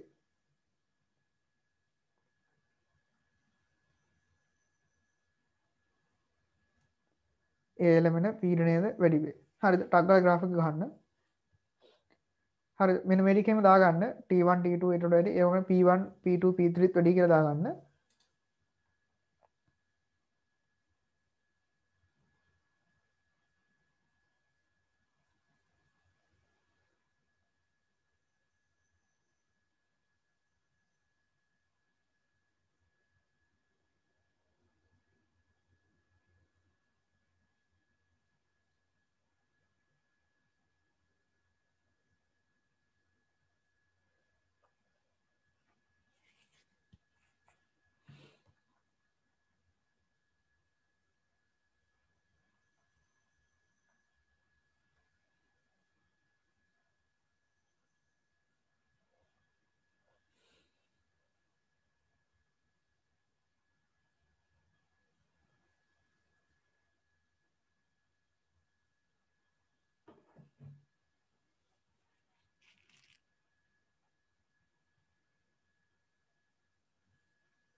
හරි නේද?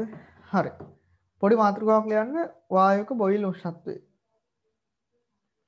හරි graph එක ඇඳලා ලියන්න පොඩි මාතෘකාවක් ලියන්න වායුවක බොයිල් උෂ්ණත්වය.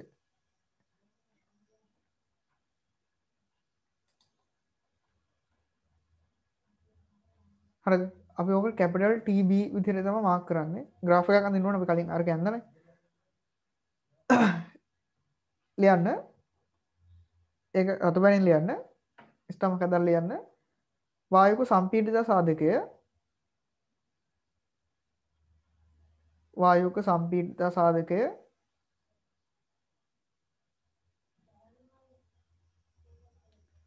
වැඩිම පහත් පීඩන පරාසයක් තුළ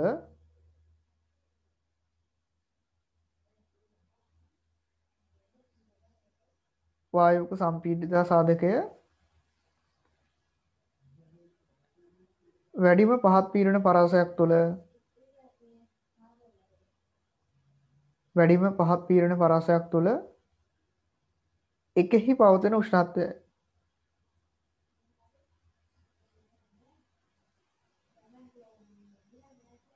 වරහණතර වරහණ දාගෙන T4 කියලා දාගන්න.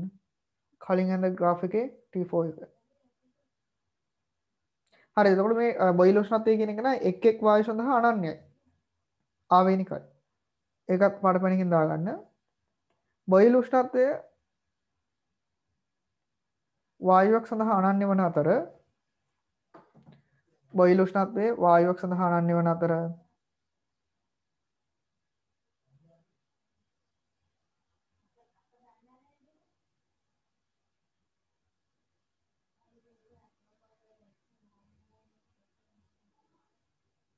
අනන්‍ය වන අතර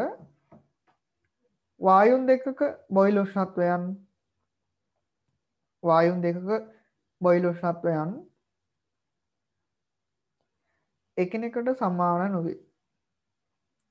එකිනෙකට සමාන නොවේ. හරි ඒකත් හරි. ඊළඟට සිම්පල් C එක ඉතා පහළ පීඩනාන්තරයකදී මධ්‍යම උෂ්ණත්වවල විවිධ වායුන් සඳහා හරිද වායු වර්ග නම් කරන්න ඕනේ නැහැ. හරිද මම පළවෙනි අපි මුලින්ම ඉඳන් පළවෙනි ප්‍රධාන ග්‍රාෆ් එකේදී මම කිව්වා මෙන්න මෙහෙම එකක් නේද මෙන්න මේ වගේ හරිය මම හයිලයිට් කරපු හරිය දල වශයෙන් අපිට ගන්න පුළුවන් අඩු පීඩන කලාපයක් නේද x අක්ෂයෙන් රීඩ් කරන්න අඩු පීඩන කලාපයකදී අපිට ග්‍රාෆ් එක ඇඳ ගන්න පුළුවන් ඉන්නේ මෙන්න මේ හරිය විතරයි. හරිද මෙන්න මේ කොටස විතරයි නේද x අක්ෂයේ මුල්ම හරිය විතරයි අපිට ඇඳ ගන්න පුළුවන් ඉන්නේ. ඒ කියන්නේ එහෙම අපිට රේඛාවක් අඳිනකොට මෙන්න මේ විදිහින් විතරයි ඇඳ ගන්න පුළුවන් වෙන්නේ. හරිද දල වශයෙන් මේ මධ්‍යම පහළ පීඩනාන්තරයක් ගත්තාම අපිට ATM 0.1ක් වගේ තමයි ගන්න. අපි දැන් ඉහළ පීඩනාන්තරයක් ගත්තේ ATM 300ක් නේ. එතකොට පහළ පීඩනාන්තරයක් වහම 0.1යි ATM වගේ තමයි ගන්න. තේරුණාද? ඒ කියන්නේ මේ අපි කලින් යන graph වල මේ මුල්ම හරිය වගේ ගත්තොත් එහෙනම් අපිට දැනගන්න පුළුවන් වෙන්නේ මෙන්න මේ වගේ ඉරි කැල ටිකක් විතරයි. තේරුණාද? සිම්පල් C එක දාලා ලියන්න. ඊටා පහළ පීඩනාන්තරයක මධ්‍යම උෂ්ණත්වවල විවිධ වායුන් සඳහා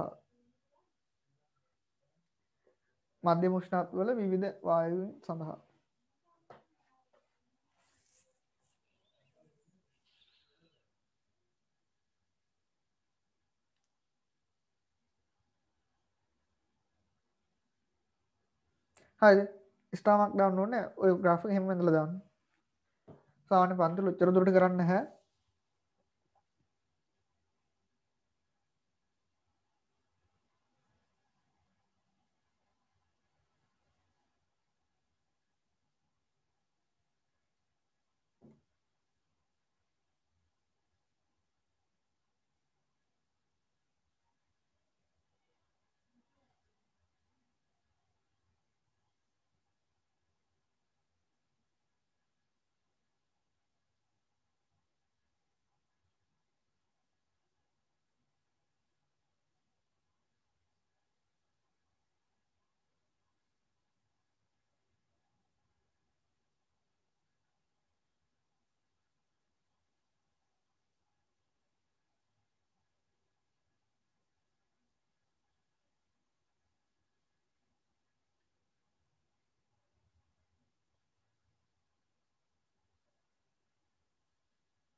හරි නේද හරි ඊළඟට D එක ඊටා පහළ පීඩනාන්තරයකදී ඊටා පහළ උෂ්ණත්වය හරිද පීඩනාන්තරය අඩුයි නම් මොකද්ද අපි මේ කලින් අඳා වගේ මේ වගේ ඉරි තමයි අපිට අඳින්න වෙන්නේ නේද අර කලින් වක්‍රයක් වගේ අඳින රේඛාවේ මුල්ම හරිය විතර අපිට අඳින්න වෙන්නේ ඊළඟට උෂ්ණත්වය අඩුයි කියලා කියන්නේ මොකක්ද අර කලින් ප්‍රශ්නයක් නම් මේක හොවාගේම උෂ්ණත්වය අඩුයි කියලා කියන්නේ ඒ කට්ටියන්ට ගොඩක් පහසුවෙන් සම්පීඩනය වෙන්න පුළුවන් නේද? ඇයි උෂ්ණත්වය අඩු වුණාම අංශු අතර තියෙන චාලක ඒ කියන්නේ යාලගේ වේගය ගොඩක් අඩුයි. ඒකට ඒ කට්ටිය බොහොම හිමින් ළඟ ළඟ ඉන්නේ. ගොඩක් හිමේ වෙන්නේ. එතකොට බල ගොඩක් ඉක්මනට ඇති කර ගන්න පුළුවන්. ඒ කියන්නේ එහෙනම් ඒ කියන්නේ සම්පීඩනය කිරීම හැකියාව පහසුයි. ඒ කියන්නේ සම්පීඩිත සාධකයේ අඩු වෙනවා නේද? එතකොට අපිට අඳගන්න පුළුවන් වෙන්නේ මෙන්න මේ රේඛා ටික තමයි අඳගන්න පුළුවන් වෙන්නේ. හරිද? ඇත්තටම මෙච්චර දුරට අපිට ඕක මේ පන්තික කියන්න ඕනේ නැහැ. නමුත් ඕවා ඕන වෙනවා එකපාරට ඇහුවොත් එහෙම විභාගයට එහෙම උත්තර දුරට ගැඹුරට ගිහිල්ලා ප්‍රශ්නයක් එහෙම අහුවොත් එහෙම උත්තර හැරෙන්න මාක් කරගන්න පුළුවන් වෙලා තියෙනවා. හරි මාතෘකාවල යන්නේ ඊටා පහළ පීඩනාන්තරයකට ඊටා පහළ උෂ්ණත්වවල විවිධ වායු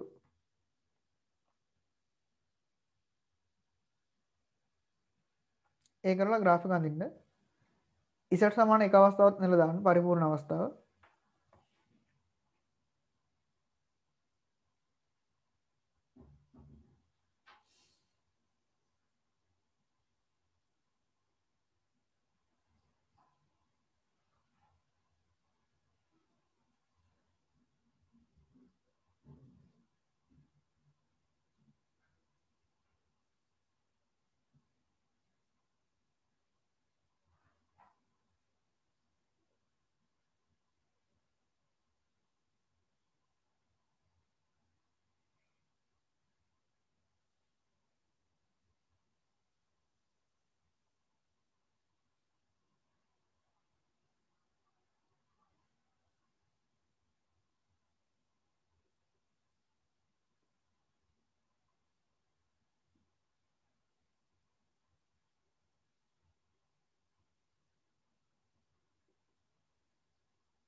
හරි නේද? හරි. ඊ අවස්ථාවන්නේ ඊතා පහළ උෂ්ණත්වවල ඊතා ඉහළ පීඩන අන්තරයකදී. හරිද? උෂ්ණත්වය ගොඩාක් පහළයි කියලා කියන්නේ මොකක්ද? උෂ්ණත්වය ගොඩාක් පහළයි කියලා කියන්නේ මෙයාලා අපට ගොඩක් පහසුවෙන් සම්පීඩනය කරන්න පුළුවන් නේද? ගොඩක් පහසුවෙන් සම්පීඩනය කරන්න පුළුවන්. හරිද? ඒ කියන්නේ මෙන්න මේ රේඛා ටිකම තමයි. ඊටා පහළ උෂ්ණත්වයක් ගත්තොත් මෙන්න මේ රේඛා ටිකම තමයි අපට ගන්න පුළුවන් වෙන්නේ. නමුත් අපි මෙන්න මේ D අවස්ථාවද ඇන්දේ පහළ පීඩනාන්තරයක් නේ. එතකොට රේඛාවල මුල් හරිය විතරයි අඳින්න පුළුවන්. දැන් අපි මේ රේඛා ටික කන්ටිනියු කරන්න හදන්නේ. ඒ කියන්නේ මෙන්න මේ විදිහට අපට අඳ ගන්න පුළුවන්. හරිද? මොකද අපි දැන් x අක්ෂයට අරන් තියෙන්නේ ඉහළ පීඩනාන්තරයක්. ATM 300 වගේ අරන් තියෙන්නේ. තේරෙනවද? ඒතර අපිට කන්ටිනියු කරලා මේ විදිහට අඳ ගන්න පුළුවන්. එතකොට අර දැන් අපි හයිඩ්‍රජන් හීලියම් වලට ඇඳා වගේ මෙන්න මෙහෙම රේඛා අඳින්න ඕනේ නැහැ. මෙහෙම අඳින්න බෑ. හරිද? මොකද මේ ගොඩාක් පහළ උෂ්ණත්වවල තියලා තියෙන්නේ. හරිද? වායු සාම්පල් ටික ගොඩක් පහළ උෂ්ණත්වවල තියලා තියෙන්නේ. ඒ හන්ද අපිට ගොඩක් පහසුවෙන් මෙයාලා සම්පීඩනය කරන්න පුළුවන්. Z එක ගොඩාක් අඩු වෙනවා. තේරුණාද? හරි. E කියලා දාන්න ඉතා පහළ උෂ්ණත්ව වල ඉහළ පීඩනාන්තරයකට විවිධ වායුන් වල.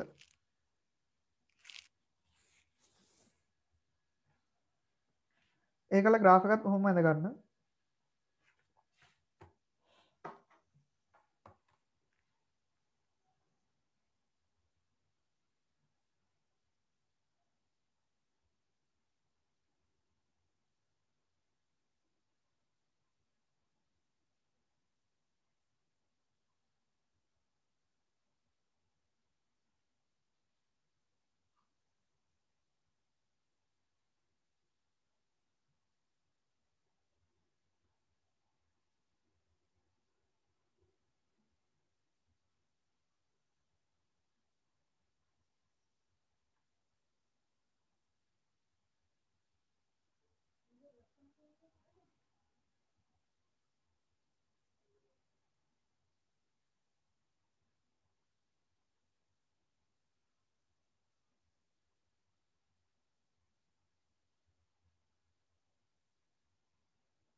හරිද? හරි. ඒ ටිකත් හරි. ඊළඟට අපි කතා කරන්න හදන්නේ තාත්වික වායුවක පරිපූර්ණ වායුවකට ආසන්න හැසිරීම ගැන. හරිද? ඒ කියන්නේ දැන් අපි ඔයාලට මතකද මුලින්ම අපි කතා කරේ මොනවද? සාමාන්‍යයෙන් වායු ගැන මොනවද? එහෙම කතා කරන්නේ ඝන ද්‍රව වායු තුනම කතා කරා නේද? ඊට පස්සේ අපි ටික ටික PV සමන NRT ආශ්‍රය සමීකරණ ටිකම ඉගෙන ගත්තා. එතකොට එහෙම හැවෙල්ල අපි මුලින්ම කතා කරේ පරිපූර්ණ වායු ගැන නේද? මොකද අපිට තාත්වික වායු වලට ගණන් හදන්න අමාරුයි. එහෙනම් අපි ටිකලින්ම තාත්වික වායු වලට හදන්න නැතුව පරිපූර්ණ වායු වල ගණන් හදාගන්න හැවිලා ටික ටික ඊට පස්සේ දැන් අපි මේ වෙනකොට දැන් ටික ටික තාත්වික වායු පැත්තට වෙලා තියෙන්නේ. සත්ත්ව වායු පැත්තට. හරිද? එතකොට අපි දැන් ඉගෙන ගන්න හදන්නේ තාත්වික වායුවකට පරිපූර්ණ වායුවකට ආසන්න හැසිරීමක් දෙන්න පුළුවන් තත්ත්ව දෙකක් ගැන. එකක් තමයි ඉතා පහළ පීඩනයක්. හරිද? ගොඩාක් ප්‍රෙෂර් එක අඩුයි කියලා කියන පරිමාණ ගොඩාක් වැඩි. එතකොට අංශු වාජනීය පරිමාණ නැත්නම් ඒ පරිමාණ ගොඩාක් වැඩි. අංශු දෙන්නෙක් අතර තියෙන දුර ගොඩාක් වැඩි නේද? එතකොට මොකද්ද වෙන්නේ? එහෙනම් මෙයාලට බල හදාගන්න තියෙන හැකියාව ගොඩක් අඩුයි. ඈතින් ඈතින් ඉන්නේ. හරිද? ඒ හන්ද යාලට පරිපූර්ණ අවස්ථාවකට ටිකක් විතර ඉන්න පුළුවන්. හරිද? දෙවෙනි එක තමයි ඉතා ඉහළ උෂ්ණත්ව. ඒ කියන්නේ පීඩනය ගොඩාක් අඩු කරලා එහෙම නැත්නම් පරිමාණ ගොඩාක් වැඩි කරලා අපිට ටෙම්පරේචර් එක ගොඩාක් වැඩි කරන්න පුළුවන්. ටෙම්පරේචර් ගොඩාක් වැඩි කරනකොට මෙයාලගේ රේට් එක ගොඩක් වැඩි වෙනවා නේද? චාලක ශක්තිය වැඩි වෙනවනේ යාලගේ. එතකොට යාලගේ වේගය ගොඩාක් වැඩි වෙනවා. හිමී යනවා. එතකොටත් මොකද වෙන්නේ? එයාලට අන්තර්මුඛ ආකර්ෂණ බල හදාගන්න බැරි වෙනවා නේද? හරි. මාතෘකාවක් ලියා ගන්න. තාත්වික වායුවක පරිපූර්ණ වායුවකට ආසන්න හැසිරීම.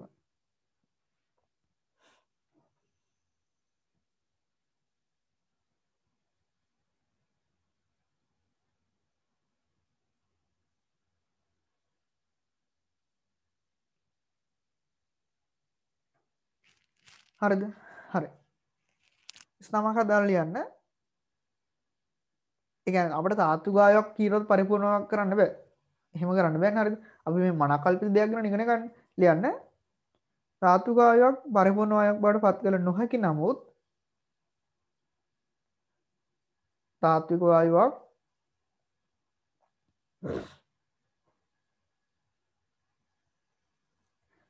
තාත්වික වායුවක් පරිපූර්ණ වායුවක් බවට පත් කළ නොහැකි නමුත්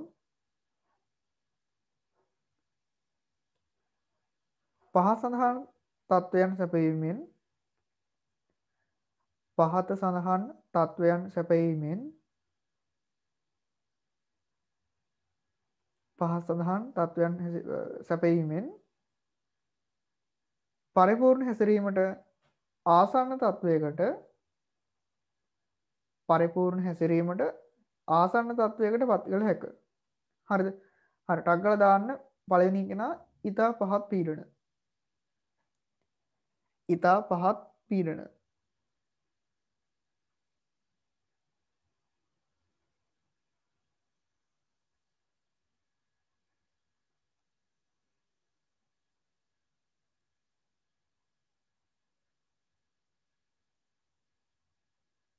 හරිද? හරි ඒකේ අංක 1 දාන්න ඊතා පහත් පීඩන කියලා දාලා ස්ටමක් එකක් දාලා යන්න.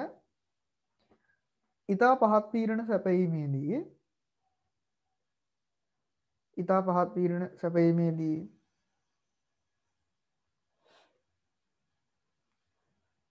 වාදනීය පරිමාව ඊතා විශාල කළ යුතු බැවින්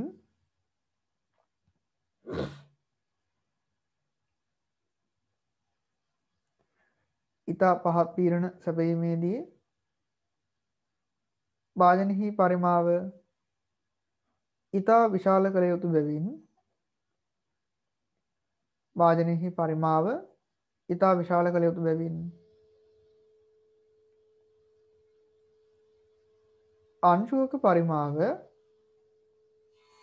අංශුවක පරිමාව නොසලකා හැරිය හැකියි. අංශුවක පරිමාව නොසලකා හැරිය හැකියි. හරි නේද? ඒ එකක් හරිද? ඒ කියන්නේ අංශුවක පරිමාව නොසලකා හරින්නත් පුළුවන්. අනිත් කාරණේ තමයි අංශු දෙන්නේ එක අතර දුරත් අපිට වැඩි කරගන්න පුළුවන් නේද?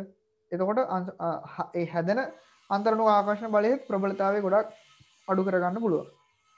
දෙවෙනි ශ්‍රමකයේ දාලා යන්න එහිදී අංශු දෙකක් අතර දුර ඉතා විශාල වන බැවින් එහිදී අංශු දෙකක් අතර දුර ඉතා විශාල වන බැවින්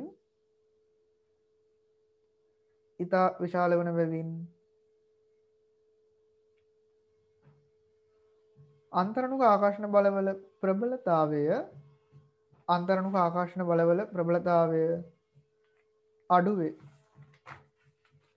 අන්තර්ණුක ආකර්ෂණ බලවල ප්‍රබලතාවය අඩු වේ.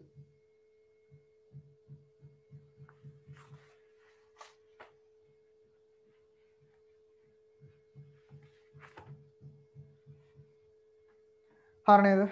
හරි. දෙවෙනි එක ලියා ගන්න ඉතා ඉහළ උෂ්ණත්ව. ඉතා ඉහළ උෂ්ණත්ව.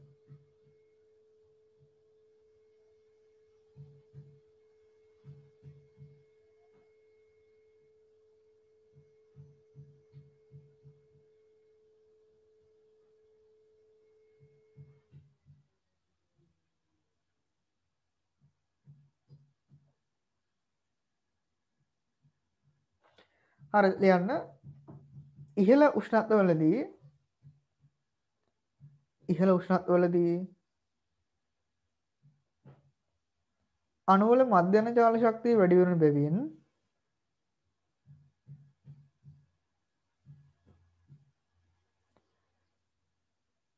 ඉහළ උෂ්ණත්වවලදී අණුවල මධ්‍යන ජාල ශක්තිය වැඩි වෙන නිසා චලන වේගය වැඩි වේ.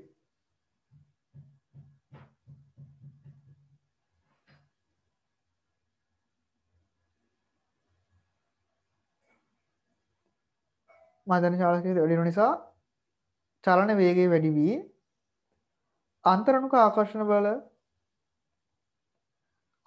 ආකර්ෂණ බල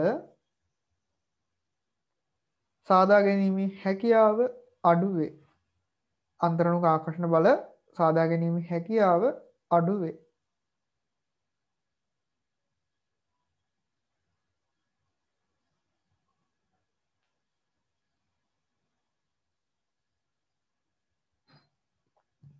හරි. අපි ඊළඟට කතා කරන්න හදන්නේ වැන් ඩර් වාල් සමීකරණය කියලා ඉක්වේෂන් එකක් ගැන. හරිද? මේක PV සමාන nRT කියන කෙනා ව්‍යුත්පන්න කරනවා තාත්වික වායුවකට දාන්න පුළුවන් වෙන විදිහට. හරිද? එතකොට අපි මෙතනදී ශෝධනයන් කිහිපයක් කරනවා. හරිද?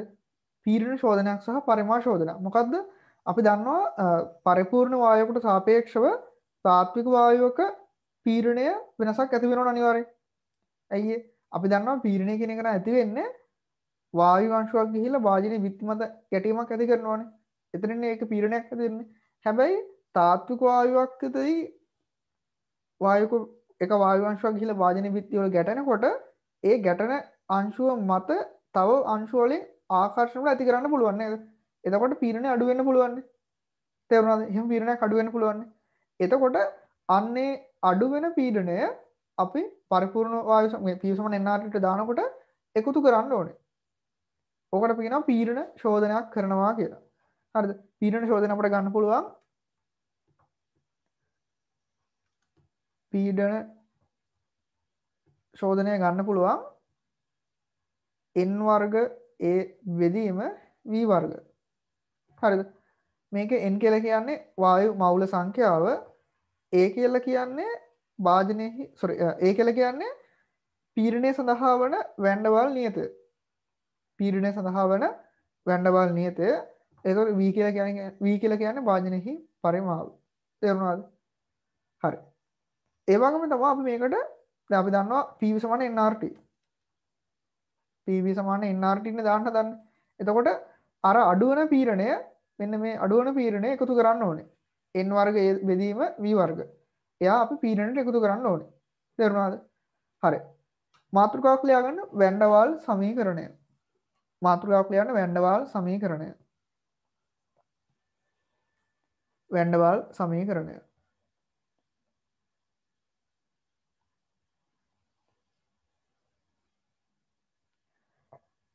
ලියන්න ධාතුක වායුවකට යෙදීම සඳහා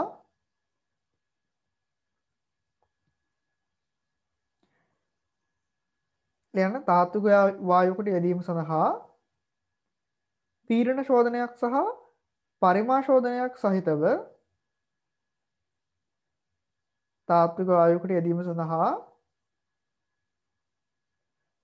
පීඩන ශෝධනයක් සහ පරිමා ශෝධනයක් සහිතව තාත්වික වායුවකට යෙදීම සඳහා පීඩන ශෝධනයක් සහ පරිමා ශෝධනයක් සහිතව විකරණය කරන ලද පරිපූර්ණ වායු සමීකරණය විකරණය කරන ලද පරිපූර්ණ වායු සමීකරණය විකරණය කරන ලද පරිපූර්ණ වායු සමීකරණය වැන් ඩර් වාල් සමීකරණය ලෙස හඳුන්වයි. වැන් ඩර් වාල් සමීකරණය ලෙස හඳුන්වයි.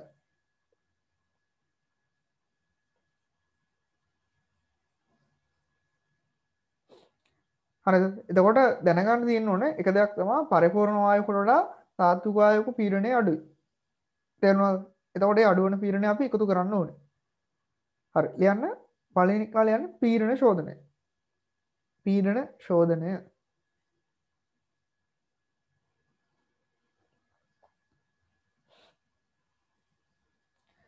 පීඩන ශෝධනය. ඒ කරලා ස්ටමක් හදලා ලියන්න. එකම උෂ්ණත්වයේ පවතින සමාන පරිමා සහිත එකම උෂ්ණත්වයේ පවතින සමාන පරිමා සහිත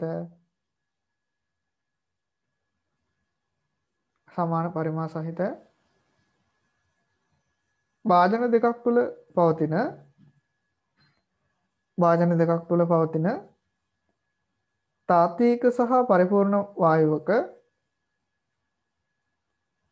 තාත්වික සහ පරිපූර්ණ වායුවක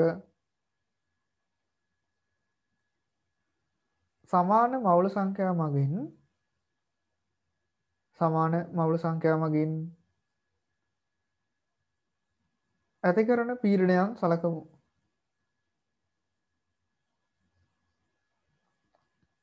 ඇති කරන පීඩනයන් සලකමු.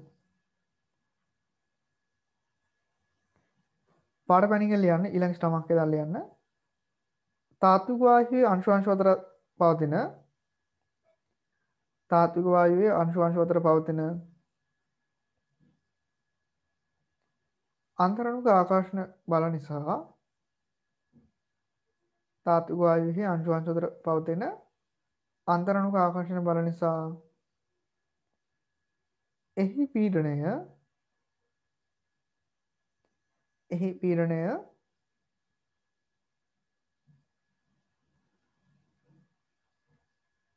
පරිපූර්ණ වායුවේ පීඩනයට සාපේක්ෂව අඩු වේ. පරිපූර්ණ වායුවේ පීඩනයට සාපේක්ෂව අඩු වේ.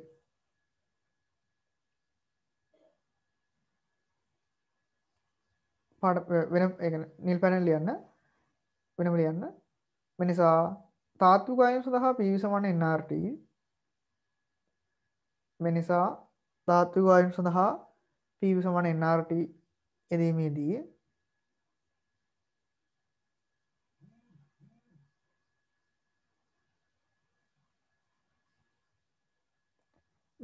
තාත්වික වායුව සඳහා PV සමාන nRT එදීමේදී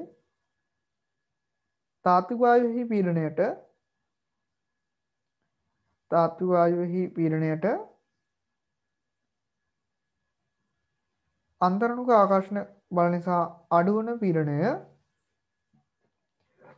ආකර්ෂණ බල නිසා අඩුවන පීඩනය එකතු කළ යුතු අතර ලියන අන්තරණුක ආකර්ෂණ බල නිසා අඩුවන පීඩනය එකතු කළ යුතුය.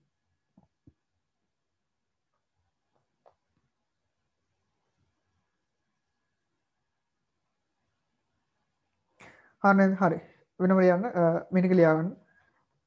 පීඩන ශෝධනය සමානයි n වර්ග a බෙදීම v වර්ග. n වර්ග a බෙදීම v වර්ග.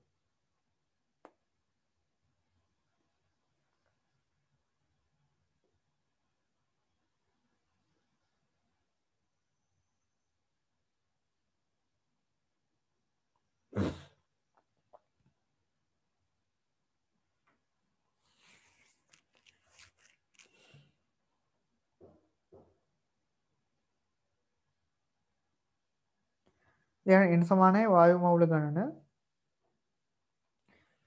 සමානයි වායු මවුල ගණන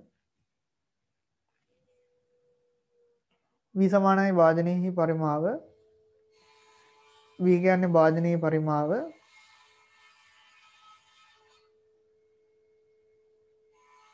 හරි ඊළඟට a සිම්පල් a සමානයි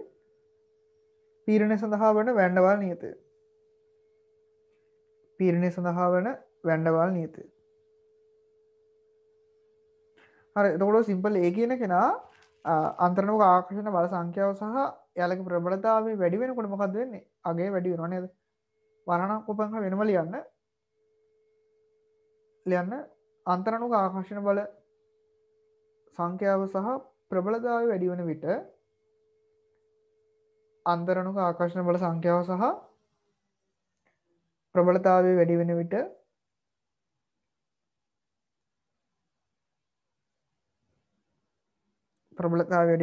එහි අගය වැඩි වේ. එහි කියන්න එපා සිම්පල් a දාන්න. එහි අගය වැඩි වේ. හරි. පීඩන ශෝධනය හරි. ඊළඟට අපි කතා කරන්න හදන්නේ පරිමාණ ශෝධනය ගැන. පරිමාණ ශෝධනය කියලා කියන්නේ දැන් අපි දන්නවා PV සමාන nRT වලදී v වලට අපි ගන්න භාජනයේහි තියෙන පරිමාවත් නෙමෙයි අංශු වල පරිමාවත් නෙමෙයි අංශු වලට භාජනය තුල නිදහසේ චලනය වෙන්න පුළුවන් පරිමාවනේ. අංශු වලට නිදහසේ චලනය වෙන්න තියෙන හිස් අවකාශය තමයි අපි v කියලා ගන්නෙ. තේරෙනවද? හැබැයි අපි උපකල්පනය කරනවා ඒ නිදහසේ චලනය වෙන්න පුළුවන් පරිමාව තමයි භාජනීය පරිමාව කියලා. මොකද අංශු වල පරිමාව කුඩා කියලා. ඒ කියන්නේ අංශු වල පරිමාවක් නැහැ කියලා අපි උපකල්පනය කරනවා. හරිද? නමුත් තාත්වික වායුවක් ගත්තාම පරිපූර්ණ කෙනාට වඩා තාත්වික වායුවක පරිමාව ටිකක් වැඩි නේද? එයාලගේ පරිමාව ටිකක් වැඩි හන්දා අර නිදහසේ චලනය වෙන්න තියෙන පරිමාව ටිකක් අඩු වෙනවා වාජනීය පරිමාවට වඩා. තේරුණාද? අපි එතකොට නිදහසේ චලනය වෙන්න පුළුවන් කියලා වාජනීය පරිමාවට දාන්නේ. හැබැයි ඇත්තරම ධාතුක වායුවක ඉරුඩා වාජනීය පරිමාවට වඩා අඩු පරිමාවක් තමයි නිදහසේ චලනය වෙන්න තියෙන්නේ. තේරුණාද? අන්න ඒ හන්දා වායු අංශු නිසා ඇතිවන පරිමාව අපි වාජනීය පරිමාවෙන් අඩු කරන්න ඕනේ. හරිද? ඔන්න ඔකට අපි කියනවා පරිමා ශෝධනයක් කියලා. හරි. පීඩන ශෝධනය අපි එකතු කරා වුණාට පරිමා ශෝධනයේදී අපි කරන්නේ වාජනීය පරිමාවෙන් වායු අංශු නිසා ඇතිවෙන පරිමාව අඩු කරනවා. තේරුණාද? වායු අංශු නිසා ඇතිවෙන පරිමාව අඩු කරනවා. අපිට ගන්න පුළුවන් පරිමා ශෝධනය සමානයි සිම්පල් n ගුණ කිරීම b කියලා කියන්න පුළුවන්. n කියලා කියන්නේ මවුල සංඛ්‍යාව, සිම්පල් b කියලා කියන්නේ පරිමාව සඳහා වන වැන්නවා නියත. එතකොට සිම්පල් b කියන කෙනා වායුක ලොකු ඒ කියන්නේ මෞලික ස්කන්ධය වැඩි වෙද්දි වැඩි වෙනව නේද? එයාගේ පරිමාව වැඩි වෙන නිසා එක වායු අංශුවක. හරි. ලියන්න පරිමා ශෝධනය. ස්ටමක් හදාලා ලියන්න PV සමාන nRT හි V අණු PV සමාන nRT හි V අණු පාඩ පැණිකින් ලියන්න PV සමාන nRT හි V අණු අංශු වලට නිදහසේ චලනය විය හැකි පරිමාවයි. අංශු වලට නිදහසේ චලනය විය හැකි පරිමාවයි. හරි. නිකම් පැන ලියන්න. අංශු වලට නිදහසේ චලනය විය හැකි පරිමාවයි. නිකන් ලියන්න. තාත්වික වායුක අංශු වලට සැලකිය යුතු පරිමාවක් පවතින බැවින්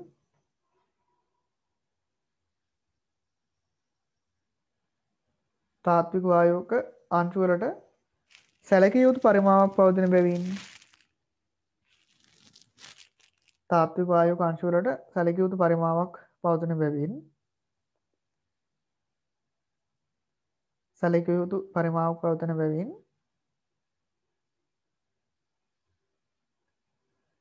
වායු අංශු වලට නිදහසේ චලනය විය හැකි පරිමාව වායු අංශු වලට නිදහසේ චලනය විය හැකි පරිමාව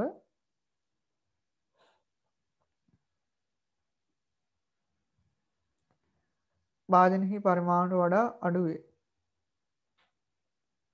වාජනීය පරිමාවට වඩා අඩු වේ.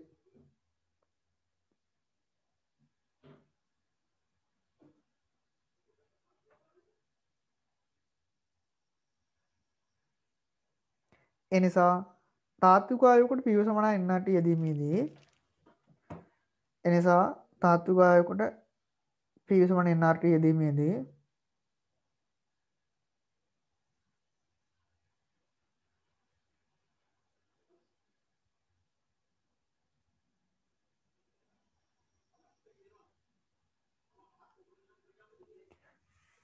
PV සමාන nRT යෙදීමේදී වාජනීය පරිමාවෙන් අංශුවල පරිමාව අඩු කළ යුතුය.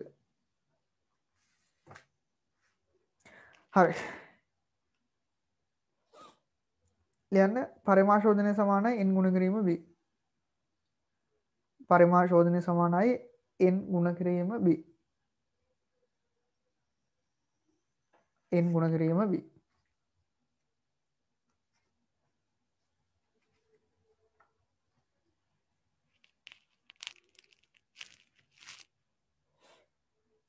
හරි නේද? හරි. ලියන්න n සමානයි වායු මවුල සංඛ්‍යාව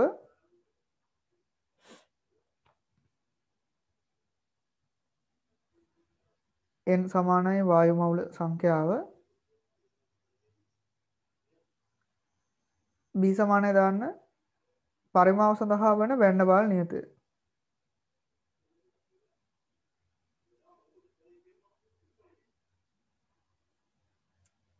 පරිමාව සඳහා වන වැන්න බාල නියතය. හරිද? මෞලික ස්කන්ධ වෙනකොට මේ සිම්පල් b හි අගයත් වැඩි වෙනවා. ඒකත් ලියන්න. වායුවේහි මෞලික ස්කන්ධය වැඩි වෙන විට වායුවේහි මෞලික ස්කන්ධය වැඩි වෙන විට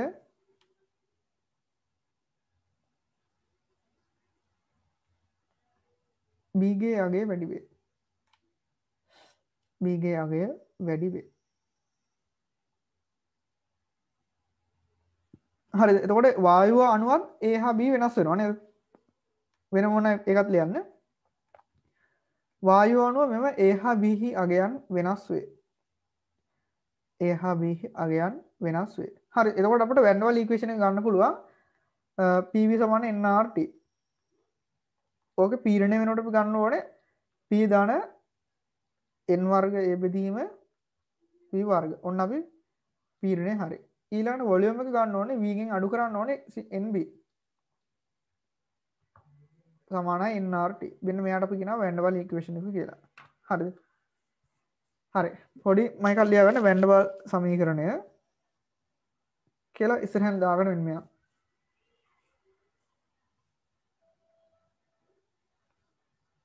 ඕක පරිපූර්ණ වයකට දාන්නත් පුළුවන්, තාත්වික වයකට දාන්නත් පුළුවන්. ඕනම කෙනෙක්ට දාන්න පුළුවන් ඔරිජිනල් සමීකරණය. හරි. P ධන n වර්ග A බෙදීම V වර්ග ගුණ කිරීම V ඍණ NB සමානයි nRT.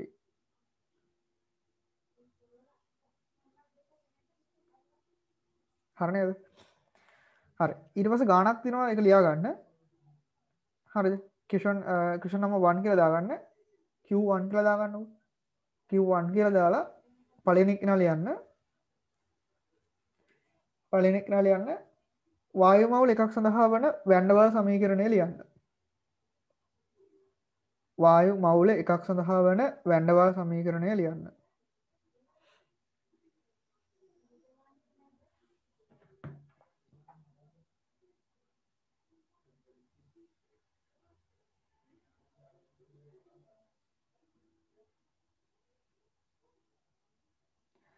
පළවෙනි එක ලියන්න වායු මවුල එකක් සඳහා වන van der Waals සමීකරණය ලියන්න. නෝට් එක හෝම් ඉස්සරහට ලියාගෙන යන්න. දෙවෙනි එක පීඩනය ඉදිරියේ පරිපූර්ණ වායුවක පීඩනය ඉදිරියේ පරිපූර්ණ වායුවක පීඩනය ඉදිරියේ පරිපූර්ණ වායුවක සම්පීඩිත සාධකය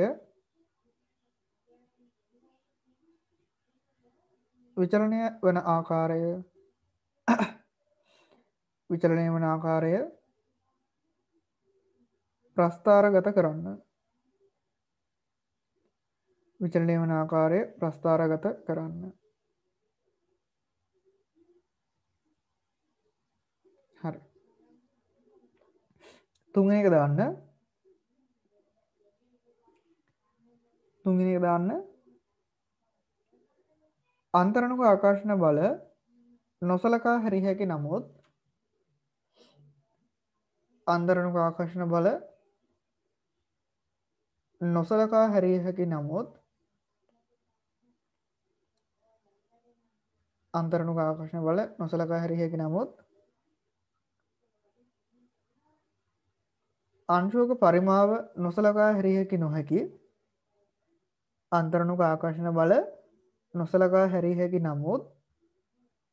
නොසලකා හැරිය හැකි නමුත් අංශුවක පරිමාව නොසලකා හැරිය නොහැකි අංශුවක පරිමාව නොසලකා හැරිය හැකි නොහැකි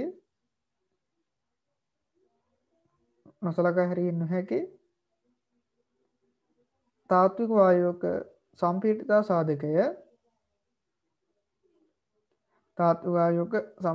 සාධකය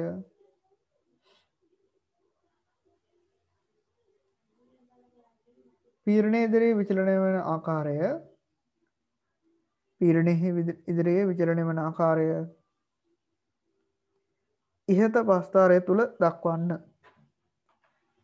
ඉහත ප්‍රස්ථාරය තුල දක්වන්න.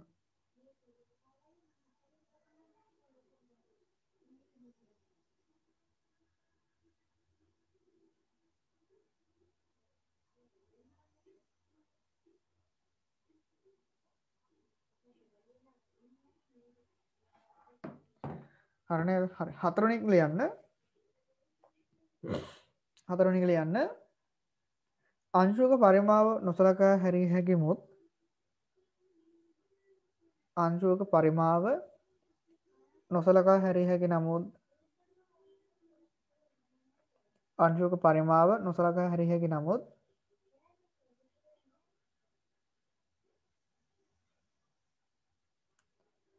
අන්තරණුක ආකර්ෂණ බල නොසලකා හැරිය නොහැකි අංශුවක පරිමාව නොසලකා හැරිය හැකි නමුත් අන්තරණුක ආකර්ෂණ බල නොසලකා හැරිය හැකි නොහැකි අන්තරණුක ආකර්ෂණ බල නොසලකා හැරිය හැකි නොසලකා හැරිය නොහැකි තාත්වික වායුවක තාත්වික වායුවක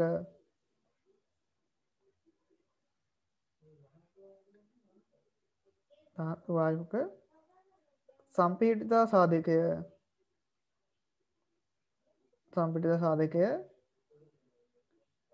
පීඩනය ඉදිරියේ විචලනය වන ආකාරය පීඩනය ඉදිරියේ විචලනය වන ආකාරය ඉහත ප්‍රස්ථාරයේම දක්වන්න. හරි. ඔය ගාන ඔයාලා ගෙදරදී හදන්න. මාගේ ක්ලාස් එක චුට්ටක් කලින් නවත්තනවා මේ එතකොට මේ මාසෙන් කොහොමත් වායු පාඩම ඉවරයි. අපිට තව එතන තව පොඩ්ඩක් කතා කරන්න තියෙන්නේ තමයි වායුක විසරණය. මේක out of syllabus. ගොඩක් ඉස්සර syllabus වල තිබුණ දෙයක්. ආයෙ අපිට කතා කරන්න තියෙන්නේ සම්මත උෂ්ණත්ව පීඩන වලදී ඔක්සිජන් වායුවේ මෞලික පරිමාණය ප්‍රැක්ටිකල් එක විතරයි. ඕකට දවසක් යන්නේ කතා කරන්න. හරිද? එතකොට මම ඇත්තටම අද මේක ඉවර කරන්න පුළුවන් වුණා. හරිද? තව පොඩි වෙලා පැයකින් විතර ඉවර කරන්න පුළුවන්. නමුත් මම එහෙම කරන්නේ නැතුව ඉන්නම්. මොකද අද ළමයි ගොඩක් ළමයින්ට එන්න බෑ අද පන්තියට. අපි අමතර පන්තිෙන්න දැම්මේ. ඒ හන්දා මම මේ 18 වෙනි දා. එතකොට අපිට බ්‍රහස්පතින්ද ගන්න වෙන්නේ 21 ක්ලාස් එකෙන් අපිට ඉවර කරගන්න පුළුවන්. يعني මේ සතියේ බ්‍රහස්පතින්ද වයි පන්ති තියෙනවා. එතකොට අපිට ක්ලාස් එකෙන් මේ වායු පාඩම ඉවර කරන්න පුළුවන්. එතකොට ඊළඟ සතියේ බ්‍රහස්පතින්ද අපිට ගොඩක් තනිකරම වායු පාඩමේ බහුවරණ ටික සාකච්ඡා කරලා ඉවර කරන්න පුළුවන්. තව ගණන් ටිකක් එහෙම හදලා පෙබරවාරි මුල ශක්ති විද්‍යාව පටන් ගන්න පුළුවන්. හරි. එහෙනම් මම මෙතනින් ක්ලාස් එක නවත්තනවා.